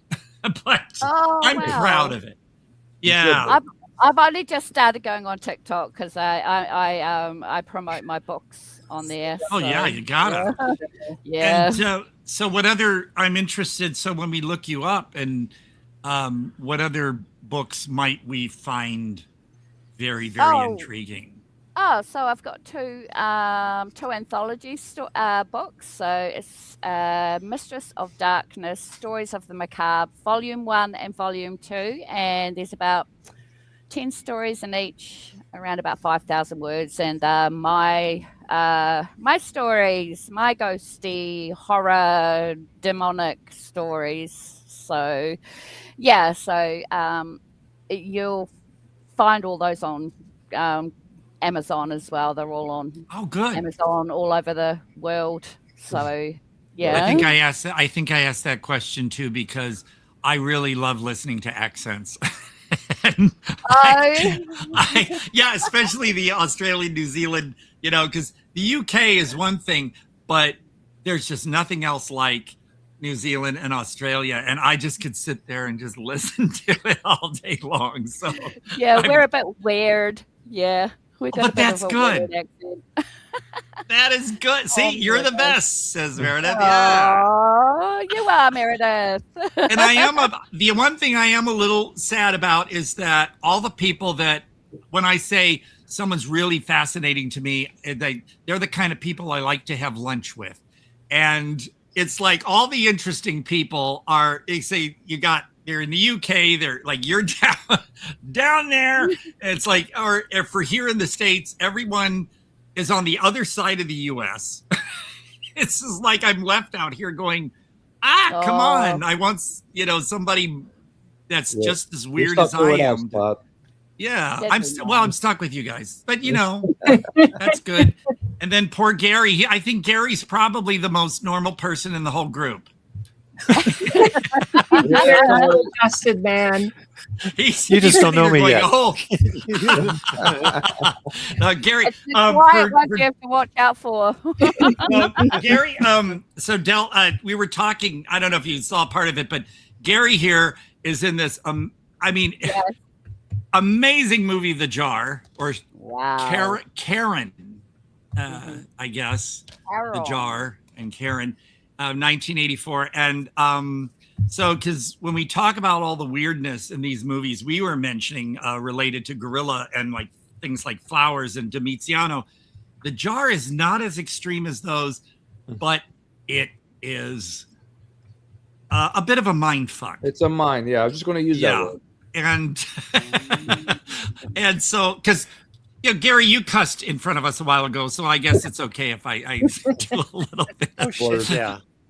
But you go, shit, yeah. See, that would be my new ringtone. Shit, yeah. With your voice on it. They can say that's an act, that's a celebrity. Okay. Yeah. Right now, I always like to, if anybody has any weird ringtones, that's actually one of the questions I ask people that I meet. Mine is a song called Freedom of the Heart by Gwendolyn Sanford. It was used in the movie Chuck and Buck. And it's like this weird, like children's kind of sounding song, but it's so happy and chirpy. When it goes off, people are like, what? Either that or I sometimes switch to the theme from the British show UFO from 1969. But having my phone ring in front of a bunch of people going, shit, yeah. Shit, yeah. That would be that would be a delight. There's a good one. On the count of three, we all say shit, yeah. Okay, ready? Okay. 1, 2, 3. Shit, yeah. See, now I can get. Here's the fun part, though. Hey, Chris, you may want to isolate that clip because last time I tried to isolate a 1-minute clip for a review I did from one of our shows, it took freaking over an hour and a half for it to download onto my Movie Maker, so I could just go in there and get one clip. Ugh. So, Chris, you have better technology. You can do it. Yeah. You're taking out. Well, you can. I think just because he said clip that, it'll clip that.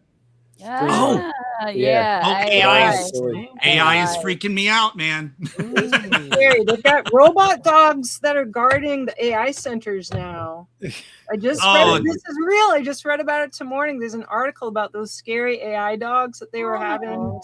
Oh my sniff God. People out in LA are now guarding the AI centers. It's my son so showed me dystopian. one of these robots or I'll be whatever back. they are became a Buddhist on his own, supposedly. Oh, right. Yeah, it's got like robe. He had the robe. He got went through the like, ceremony. What did he just knock on the door, or he showed up? Like, how did that happen? It's all deceit and lies. I just hope they don't become Jehovah's Witnesses. Yeah, right. Oh my God. Yeah, knock. That's a good one. That's good, Gary. Don't bang on your door. Gary, you will love. They're coming Gary, to you the will love this. There was a regional band back in the Midwest. I had them on my radio show back then. Jehovah Waitresses. Oh my God. A great That title. is like the perfect name for a band. I can't get over how perfect that is. But I'm picturing instead of menus, they give you little leaflets. But not Jehovah's. Pictures of people going down, then being thrown into the fiery pits of hell. Oh, demons tearing them apart. Oh my well, and the funny thing is I was originally calling them Jehovah's Waitresses, and I have the CD sitting over there because I listen to it every once in a while, but it's just Jehovah Waitresses. And if you're really interested in them, they have a Facebook page. They are still together. Wow. Speaking of which, I have a Facebook page as well. I can, if you're interested, I'd be happy to put the link in the chat, or you can look me up and just be sure to mention the jar, so I'll know it's somebody I actually want to have. Wait, I think join. I put your link in the description, but I'll check. If not, I'll put it in there too. Oh, okay. Excellent. Thank you.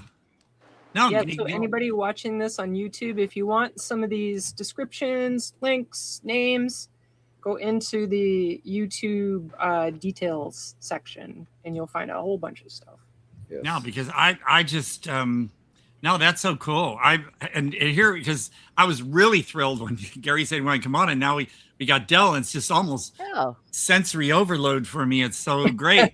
But there you go, Del. That is the cover of El Dorado. In case Chris, you want to zoom in on me there for a moment. Oh, hold on. Where you at? Okay.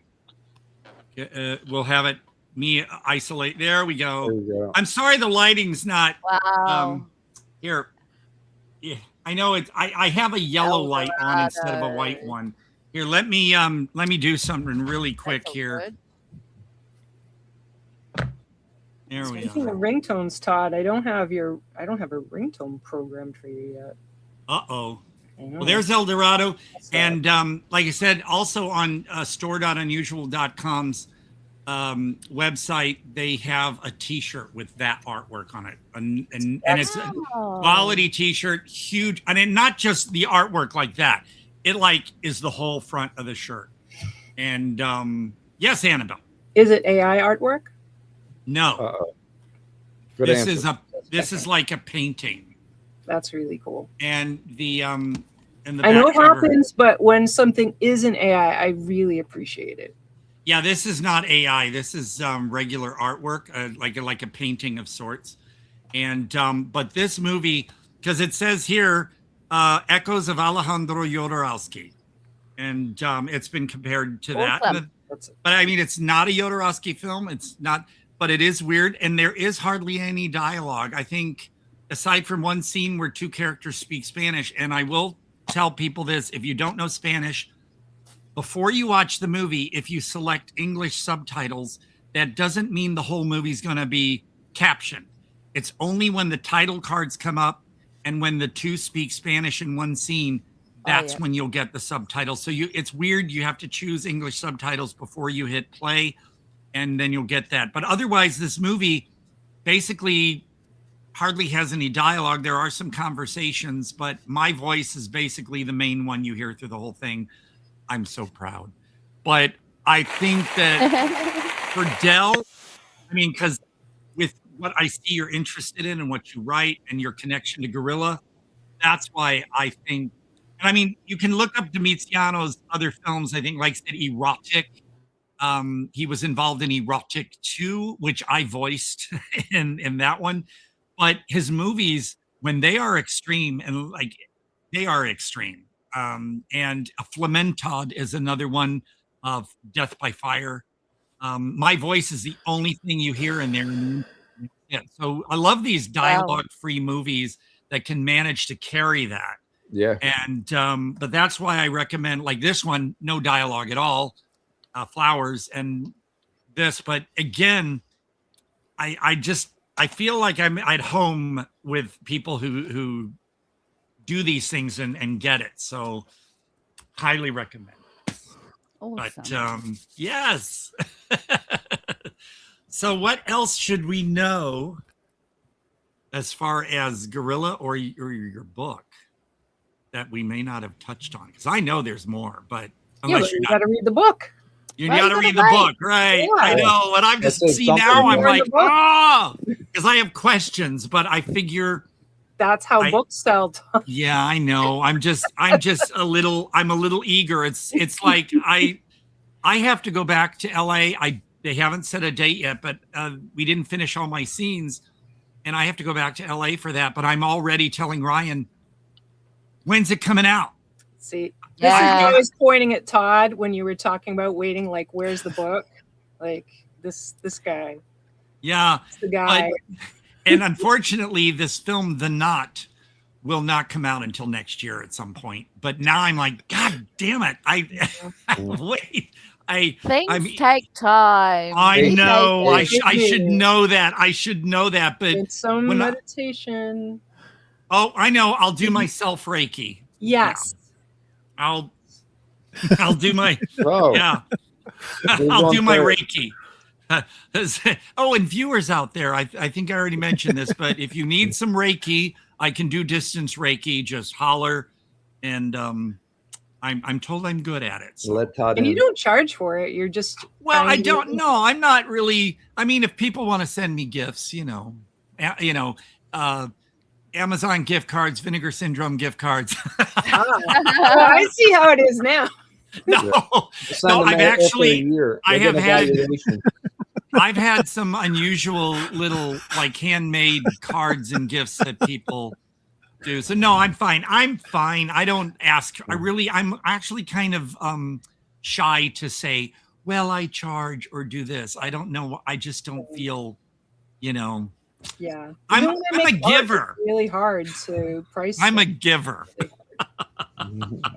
There is one thing I will say. I am looking for anybody who would like to do a documentary on Guerrilla Metropolitana. So I've been asking a few people, and it would be great if a filmmaker or a documentary maker would be interested in doing a documentary on Guerrilla Metropolitana. I think that would just be really amazing. So if anyone knows, if anyone's interested, drop me a DM in my messenger. That would be fantastic. Yeah. So and you could and get some like random people, even like they're involved in the industry in some way, and just say, what was your first reaction to his work? And I'd probably be there sitting like, that would be enough. So, but it's unique. That's the thing. What I like about all this, like I said, I wasn't prepared for him at first, and but now I'm just like eager to know more, and I'm all in. And this is cliche. He's unique. He is. You know, that's a word you can use, because while there are a lot of extreme filmmakers out there, like I said, all you got to do is look at some labels, especially like Gordrome or Tetro Video and some of the others, and you'll see how really gnarly and extreme and grotesque there are movies out there. But they're not like this. This is more, it reminds me of some of the underground films from the 70s. If, say, George Kuchar or Kurt McDowell decided to do something on the grotesquerie side. Yeah. Because I'm really huge fan of like Sins of the Fleshopoids and Undercrack and weird underground movies from the 70s and the 60s. And Guerrilla's work so much. If I wouldn't have known they were made now, I mean, there's still visuals that hint at modernism, but I would think that these were movies from like the underground. That's actually his inspiration, is the older films and the older. I was right. Directors. I was right. Yay! I feel you smart. Nailed it. Yeah, you nailed it, dude. Oh, good. Because sometimes I'm just saying shit and it's just like whatever. But Annabelle. Well, I watched your review of Dariuss, and I said to Guerrilla, I said I just watched, because after I watched the movie, I was interested in what other people thought of it, and then I saw your review, and I mentioned you. I didn't even know you two had a connection. I said I just watched Dell's video. I said she did a great job. She understood the movie. I said I felt like I felt kind of the same way she did watching it. And he said, it's funny you say that. She's actually writing the book that's coming out. I said, well, you picked the perfect person. Oh, thank you. Oh, you're so sweet.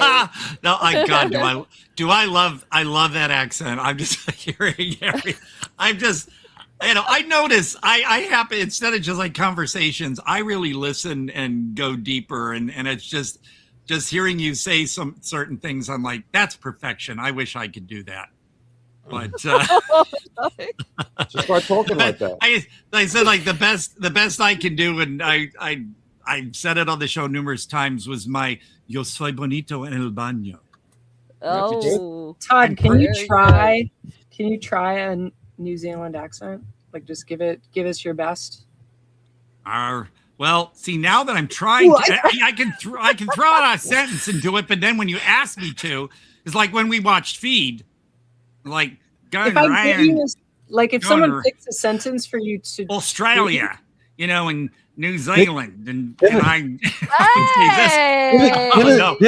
us your best Crocodile Dundee.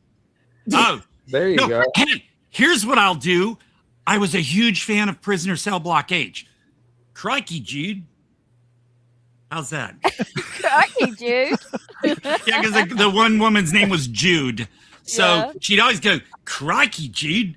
Crikey, Frankie. What'd you do? Yeah, that's Australian. I know, but New Zealand is a little different. So I have to investigate and research more on that because I know there's a difference, but I don't have it down yet. I can do the Australian one. Hey, dude. Hey, bro. dude. Hey, bro. Bro. How's it going? There's that R. There's that R in there. You know that you said. Yeah, you're right. Like it's, everything. There's like an R in there in a lot of things, and I'm fascinated by accents, and I'm jealous of all my European friends who just no problem, know 5 different languages, and the best, like I said, the best I can do is some Spanish, and that's it. Okay. For when drunk people used to come through the drive-thru at Burger King in 1970s, and there were no Spanish people in my area, I'd press the button and go, Red hamburguesas a sus órdenes, está veramente, which is king of burgers at your service. How may I help you? But I loved because they'd be like, Whopper?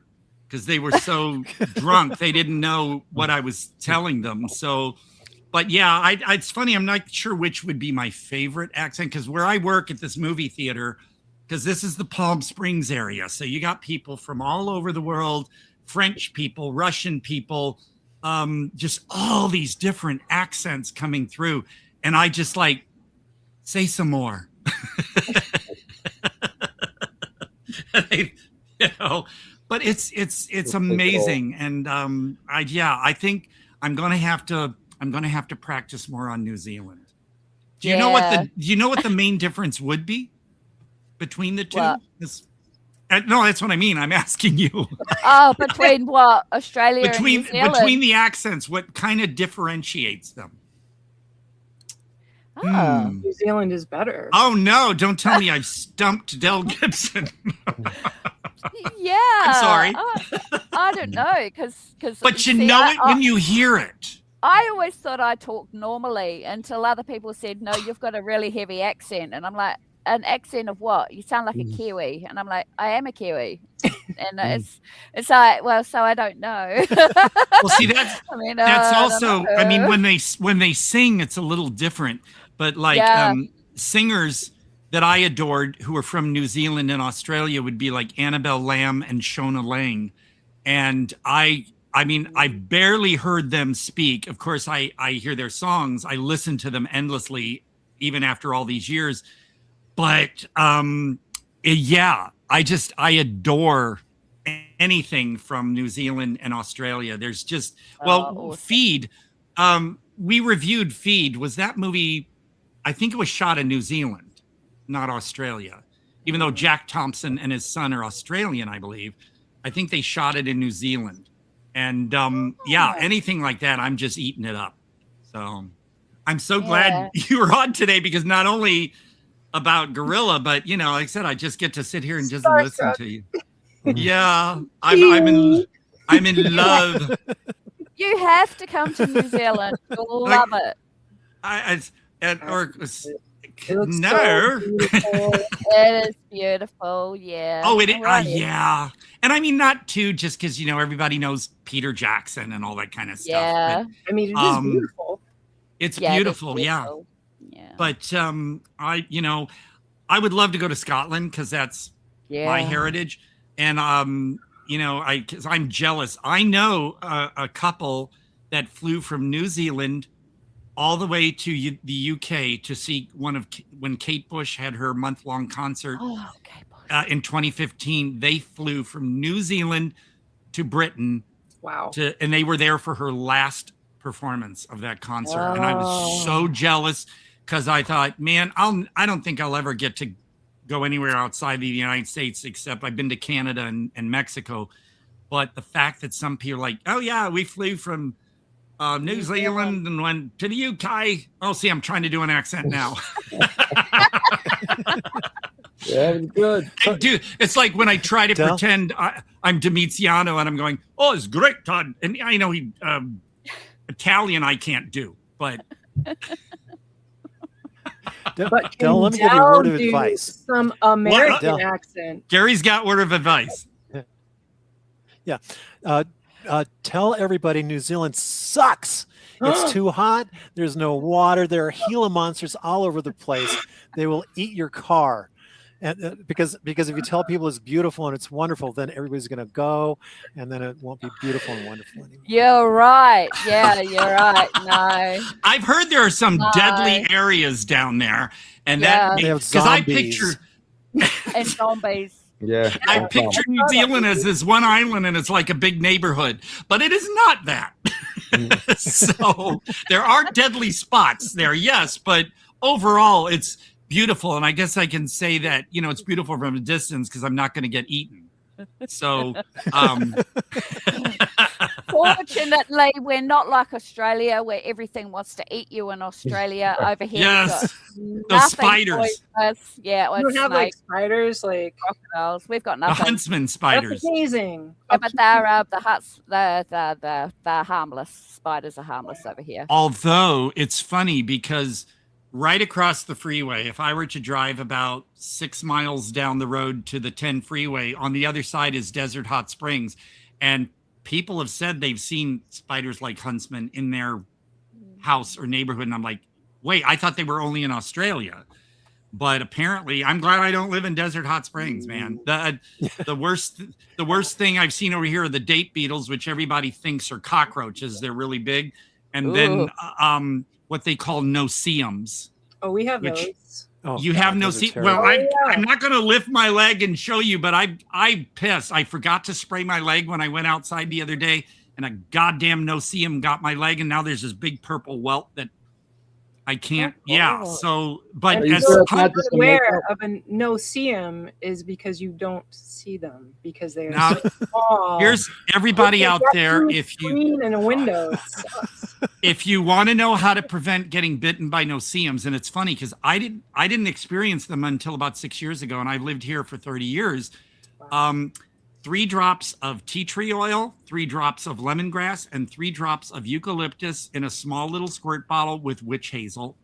You spray that on your legs, they won't bite you. Sounds lovely. So, yeah, and if you do get bitten by one, immediately, if you can, super hot water, almost to the point that you can't take it. Dip a spoon in the water. Put the spoon against the bite, and it kind of hinders the venom so that it won't get as bad. Because I didn't feel until like a day and a half later, and some of it, because I really got it good with the hot spoon. So you learned something new on the Todd Jaeger experience. What can Todd, did you learn what time you need to go to work? I don't have to leave. I mean, I'll probably want to fix a sandwich before I go to work. Right now it is 2:42 p.m. As long as I leave by about 3:35 p.m., I'll have to put some clothes on. Again, for the viewers, this is all I'm wearing. And see, because then people put a thought in their head. They can't help it. This may be TMI. Please don't stand up. Yeah. No, don't. Hear that? So I will let you know multiple times where to find images and videos of him naked. No. You'd be like, well, go to this video on he's on OnlyFans. For the uncensored version. I get Annabelle to tell everybody. He's not even in OnlyFans, for crying out loud. No, it isn't. He's not even making money. No, from I don't. You'd make lots of money. He would. I will confess, I used to be on XTube, but they are no longer. So, you gotta get it out there, Todd. No, it's funny. It's like when people talk about hippie dick. Yeah, there we go. That's the top there is what you see on my Facebook page over my name. But yeah, Hippie Dick Magazine. That issue. I was only on the cover, but I did appear in issue number 4. So, but if y'all must know, okay, everybody, you can go out there and search for certain issues of Drummer, Bear, Inches, and I forget, Bros, and Hippie Dick. You may find something. Amazing. You may. I've never heard you go through the especially if you go to definitive page whatever. But no, that's when I looked that's when I looked prettier. Definitely. Now I'm, I'm getting horror movie people asking me to be naked because of how I look. So, there's Evan. Evan, Hello. joining in late. Hello. Sorry about that. I was plenty hungover. Evan's a big fan. And I had of to do guitar. yard work in Florida, so this is how it works. New Evan. Nah. You'd think I'd be smart about it, but No, that's it. That's Evan. it's what I tell people. There's like from a sitcom. There's Evan. But no, it's just I'm just really excited because now I got more stuff to look forward to and spend money on. Yeah. But I will man. Oh, and when you were asking, no, as long as I have a few minutes to get dressed, have a quick sandwich, and be out of the door by 3:35. Because it only takes me 10 minutes to walk over there.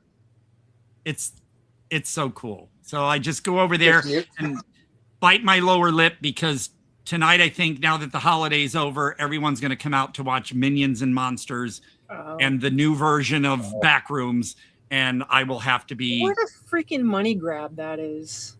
Well, I think they planned it. Yes, Of I course think they they planned did. it. Yeah, They and released it, what? Not even a full month, maybe a full month after it was originally released. Yeah.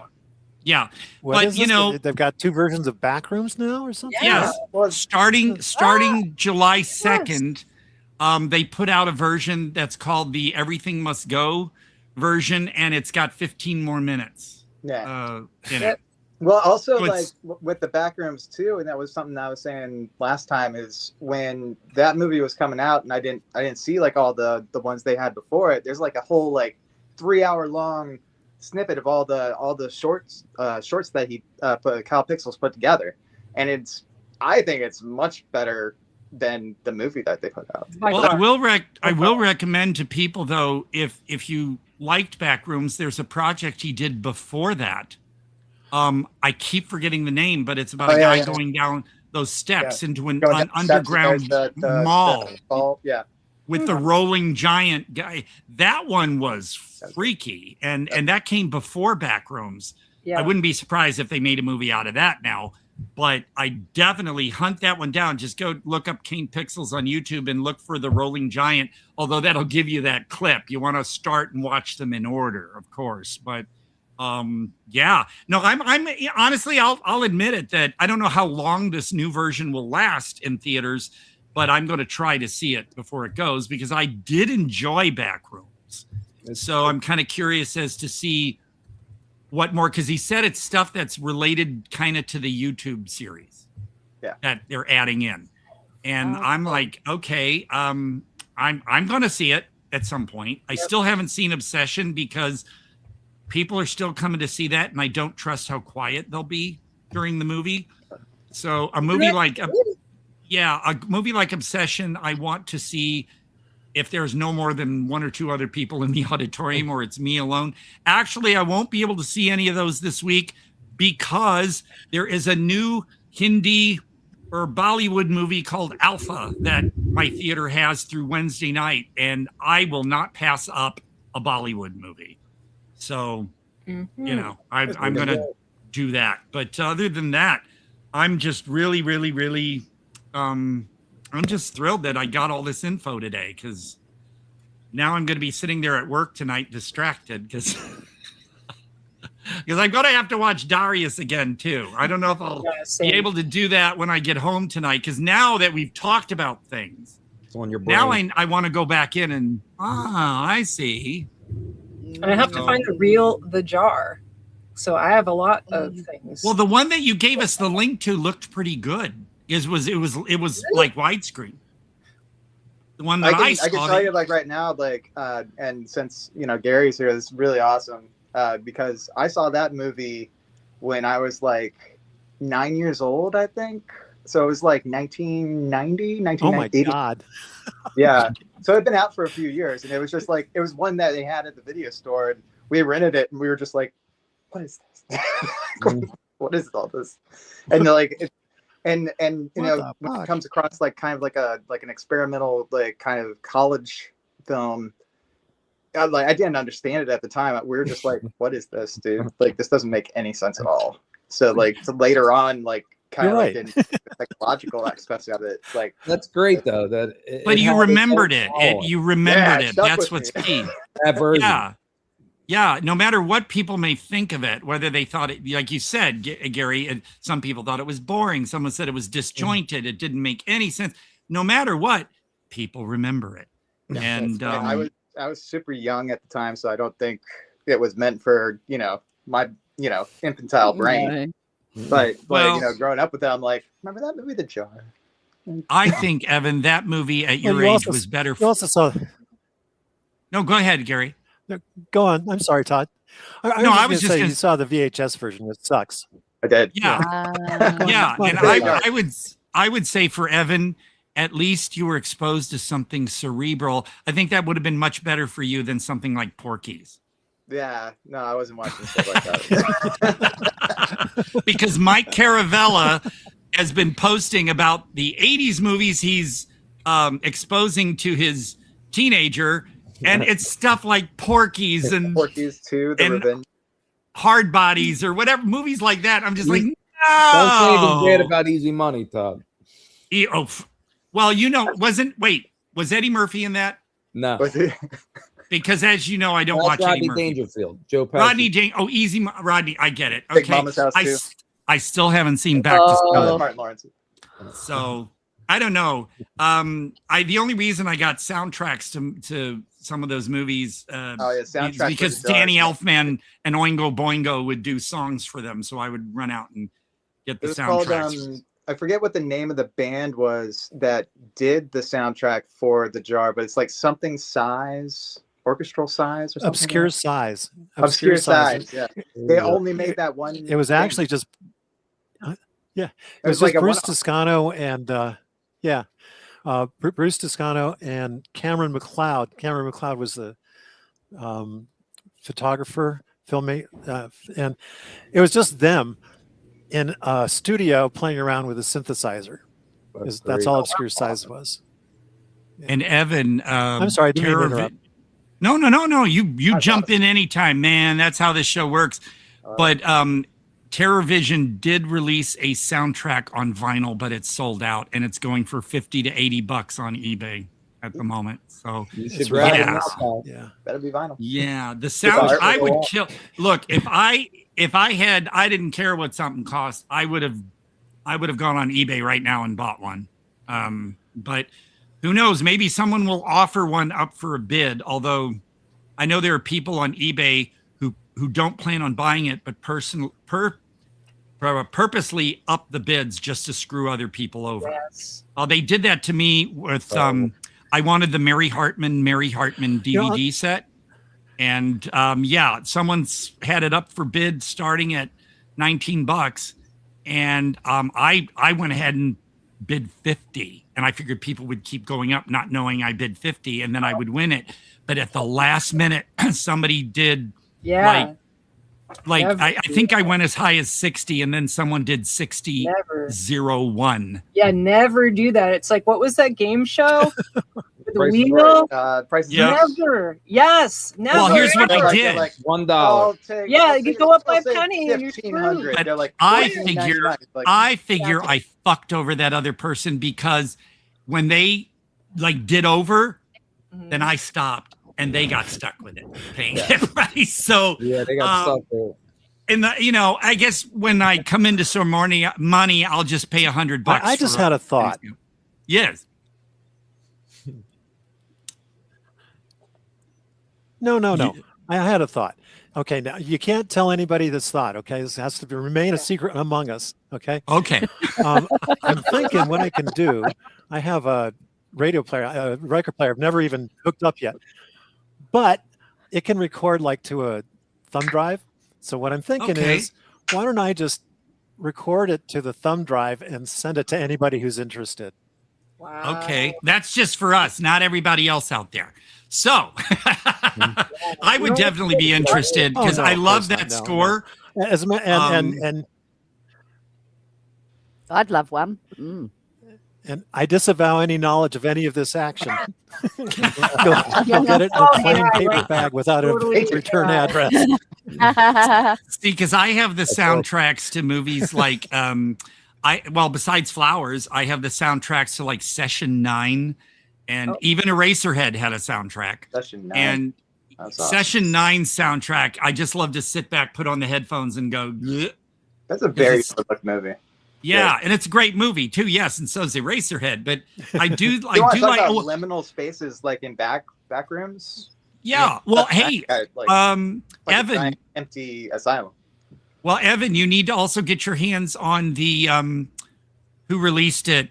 Did Criterion? There's the movie Clean Shaven with the actor that was from The Mask, the Jim Carrey movie. He died a few years ago. Oh, that movie came with a CD sound, or actually a download, and I downloaded the soundtrack and then put it on a CD. But if you like those soundscape kind of soundtracks, I'd say Eraserhead, Session 9, Clean Shaven, and yes, I definitely want The Jar one too. So yeah, Gary, you'll have to stay in touch with me for sure now. I mean, like, go ahead. Sorry. Well, he's on a delay. That's why we have to wait for Gary. There is, I'm sorry. It is there. The parts of the soundtrack are available on YouTube too. Just plug the Jar Sharon 80s synth music, and you'll see it. Yeah, I can download those videos and transfer the audio to an MP3. No, you can't. This is all hypothetical. Hypothetically. Oh yeah, I mean it's possible. If you want to, yeah. In theory. In theory, anything is possible. Deny. This tape will self-destruct in 5 seconds, Mr. No, I prefer the way they self-destruct on the 1975 kid show, The Ghostbusters. No, the the show, The Ghostbusters, that the movie copied from. When the ape would go to get a new secret message, and then it would self-destruct, and it'd always blow up in his face. That was always fun. So that's the way I did it too, and they got that all from Get Smart. Well, yeah, everybody got it from Get Smart, but I gotta say the way that they did it in the Ghostbusters TV show was the way I like it. Legs. Oh no! Oh God! Wasn't that him who voiced the character, or was that some actor who tried to sound like the Get Smart guy? Yeah, Don Adams. Don Adams. That was the Get Smart. I know he played Maxwell Smart. Yeah, but it sounds like Inspector Gadget tried to sound like him, or if it was him. Definitely tried to. Oh yeah. Yeah, they definitely tried. Yeah. So, God, this is like an acid flashback, man. This is so. Mr. Jaeger. Yes, ma'am. We have 4 beautiful minutes remaining today. I did not, because we would like to have Mr. Chris enjoy his beautiful. Oh day. yeah, it's his birthday. Okay, I guess we can do Oh, that. yeah. Happy birthday. Just happened to be on a Sunday. Sorry to bother you. And Gary, I got your birthday message too that you sent me. Thank you. But happy birthday, Chris. Yeah, okay. Thank you, Todd. I didn't know it was your birthday. Happy birthday to you. Happy birthday to you. Happy birthday, all you birthday people. Happy birthday to you. Cha cha cha. That's how you end it. That Mr. Patches in St. Louis, a kid show, whenever they'd sing happy birthday to the birthday kid of the day, he'd always end it with cha cha cha. So that's the way I always do. Next year I'll be ready. Cha cha cha. Yeah. So I guess okay then. Well, I'll tell you, I don't care if I have lack of sleep and I'm tired tomorrow. It was all worth it. And so yeah, I'm just so giddy that I finally got to actually see and converse with Gary and Del. Goodness gracious. Like I said, I have to have an endless loop of your voice. You can read ingredients or I don't know. And of You course, can go watch my YouTube channel and you will see all of my videos on there and you can listen to my accent all day long. I'll put them on continuous play. Have a particular name for your This has been a blast. Del Gibson _NZ. Okay. Well, I'm sure that if I type in Del Gibson on YouTube, I'm going to get Yeah, your you'll find me. stuff too. Yep. Yeah. Yep. Nice. Okay. So basically, Not I'll Mel start- Gibson. Not No. Mel Gibson, correct. Well, But Yeah, like I well, said, Uncle. if people are looking for us, I always tell people I'm on Facebook and I'm on Vimeo. Otherwise, well, Gary, where can people find you again? Although we have the link in the thing, is there a main one that you like people to look at for you from? Facebook. Okay. And Del? Oh gosh, Yeah, you know, in Facebook. order to Whoop. find it, I'd probably have to switch over to Facebook, and if I switch to Facebook, it'll kick me out again. So, Oh, no sorry, Del, worries. go on Well, ahead. We'll find he's you. on there. And Del, what's the main one you prefer for everybody? Probably Facebook, and then you can I do all my reviews on YouTube. So Okay, well, you'll probably hear from me because I gotta that'd be great. I gotta like get more from you in my timeline, so I gotta do I that. can pop back on after the books released if you Oh, like. definitely. Absolutely. Yeah, and Cool. so I guess Annabelle. Yes. Just watch the show. Right. I'm Okay. terrible correspondent. And Evan is part of the Villainous Cinema. Villainouscinema.com. You can read my reviews on all sorts of stuff.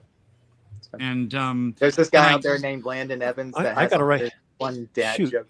Something. what? I need to Gary's- start writing down names real fast. Oh, Seeing yeah. Gary Wallace. can Screen be grab. found. Someone wants to find Gary Wallace. It's facebook.com/ Yeah. Gary.Wallace.773. Oh, there you go. And Thank I you. don't know, Chris. and my Gary. profile picture is a black and white picture of me on a motorcycle. So, Oh, so Yeah, I'm that's sorry. Go right. ahead. Sorry, Todd. Go. no, and I guess Chris. I don't know. Are you important enough to tell you where you want people to find you, or you want to stay hidden? I'm not hidden. I mean, you could follow Mutant Theater on Twitter, There you go. X, whatever it is. And I'm on Facebook, but I really don't do much on Facebook. But Yeah. I'm on there. And I guess Mr. Captain Cartoon. You want to be found? He's just looking. Yeah, Twitter and Facebook. Okay. All right. Well, There you go. like Great I said, show. this has been amazing, and I'm just so happy everyone was here. And you're all welcome. I mean, Gary, Del, anytime you have something to say, feel free to pop in. You don't have to Or wait. don't. Yeah, or I don't. don't have anything to say. You have anything to say, right? You can if you just want to hang out, you are welcome to hang out. It's Thank you. yeah, because Absolutely. it's a virtual cornucopia of entertainment. Yeah. So, okay, Awesome. well, Every anything Sunday, else? Every Sunday, 11 a.m. Pacific. Pacific. It's 2 p.m. Eastern, 6 p.m. UK time. What time is it for Dell? 6 a.m. in the morning when you guys started. Yep. Wow. Okay, Is so Colorado Oh my Central? goodness. Literally 6 p.m. No, Mountain Time. I'm Mountain time. Okay, that's probably about noon. Then I'm a if day they- ahead of you as Yeah, it's well. Yeah, an you hour. guys, I you're in the traveler. future. I'm You're like in the future, Yeah. man. Tell us what the I future is. apologize, though. It's going to be a good day. Yeah. Okay. Starting with us, Right. Breakfast of Champions. Right. Yeah, Yeah. exactly. Great way to start my morning, guys. So thank you so much for Awesome. having me on Absolutely. your channel. Thank you for being Oh, here. so cool. I'm just like, yay. So I guess for me it's sandwich time. And everyone join us next week. Same time as Annabelle threw out. And I don't know if I ever said this was the Todd Jaeger experience. And at the show, we just kind of started. So Right. Todd Quality Jaeger, Chris, Jack, Gary, Del, Evan. Did I forget anybody? Annabelle. And I kind of like Annabelle, and because I have to do the opposite when I point. At least you pointed the right direction this time. All right, we'll take it. Okay, well then, I guess that's it. And thank you, everybody. And I don't know if Chris will have anything to surprise us with after we disappear from the screen. Because usually there's more Todd at the end. More Todd. There's a little bit more of me. A little more Todd. Not my butt, but there's a little bit more of me after we all leave the screen. It's always a little surprise, probably one of my weird Vimeo things. So everybody, after we exit, stick around a moment. You might see something you wish you hadn't seen. That's a great way to end it. Thank you very much. Thank you, guys. Thank you. Yes. One quick footnote. If you're going to watch The Jar, gummies are okay. Mushrooms are not. Okay. Good to know. Good to know. Very interesting. All right. I would have did that last night before I took all those mushrooms, but thanks. I'll see you. So sorry. Okay. Goodbye. Thank you so much. This has been a blast. Thank you. Bye. Thanks. Bye.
Jaeger.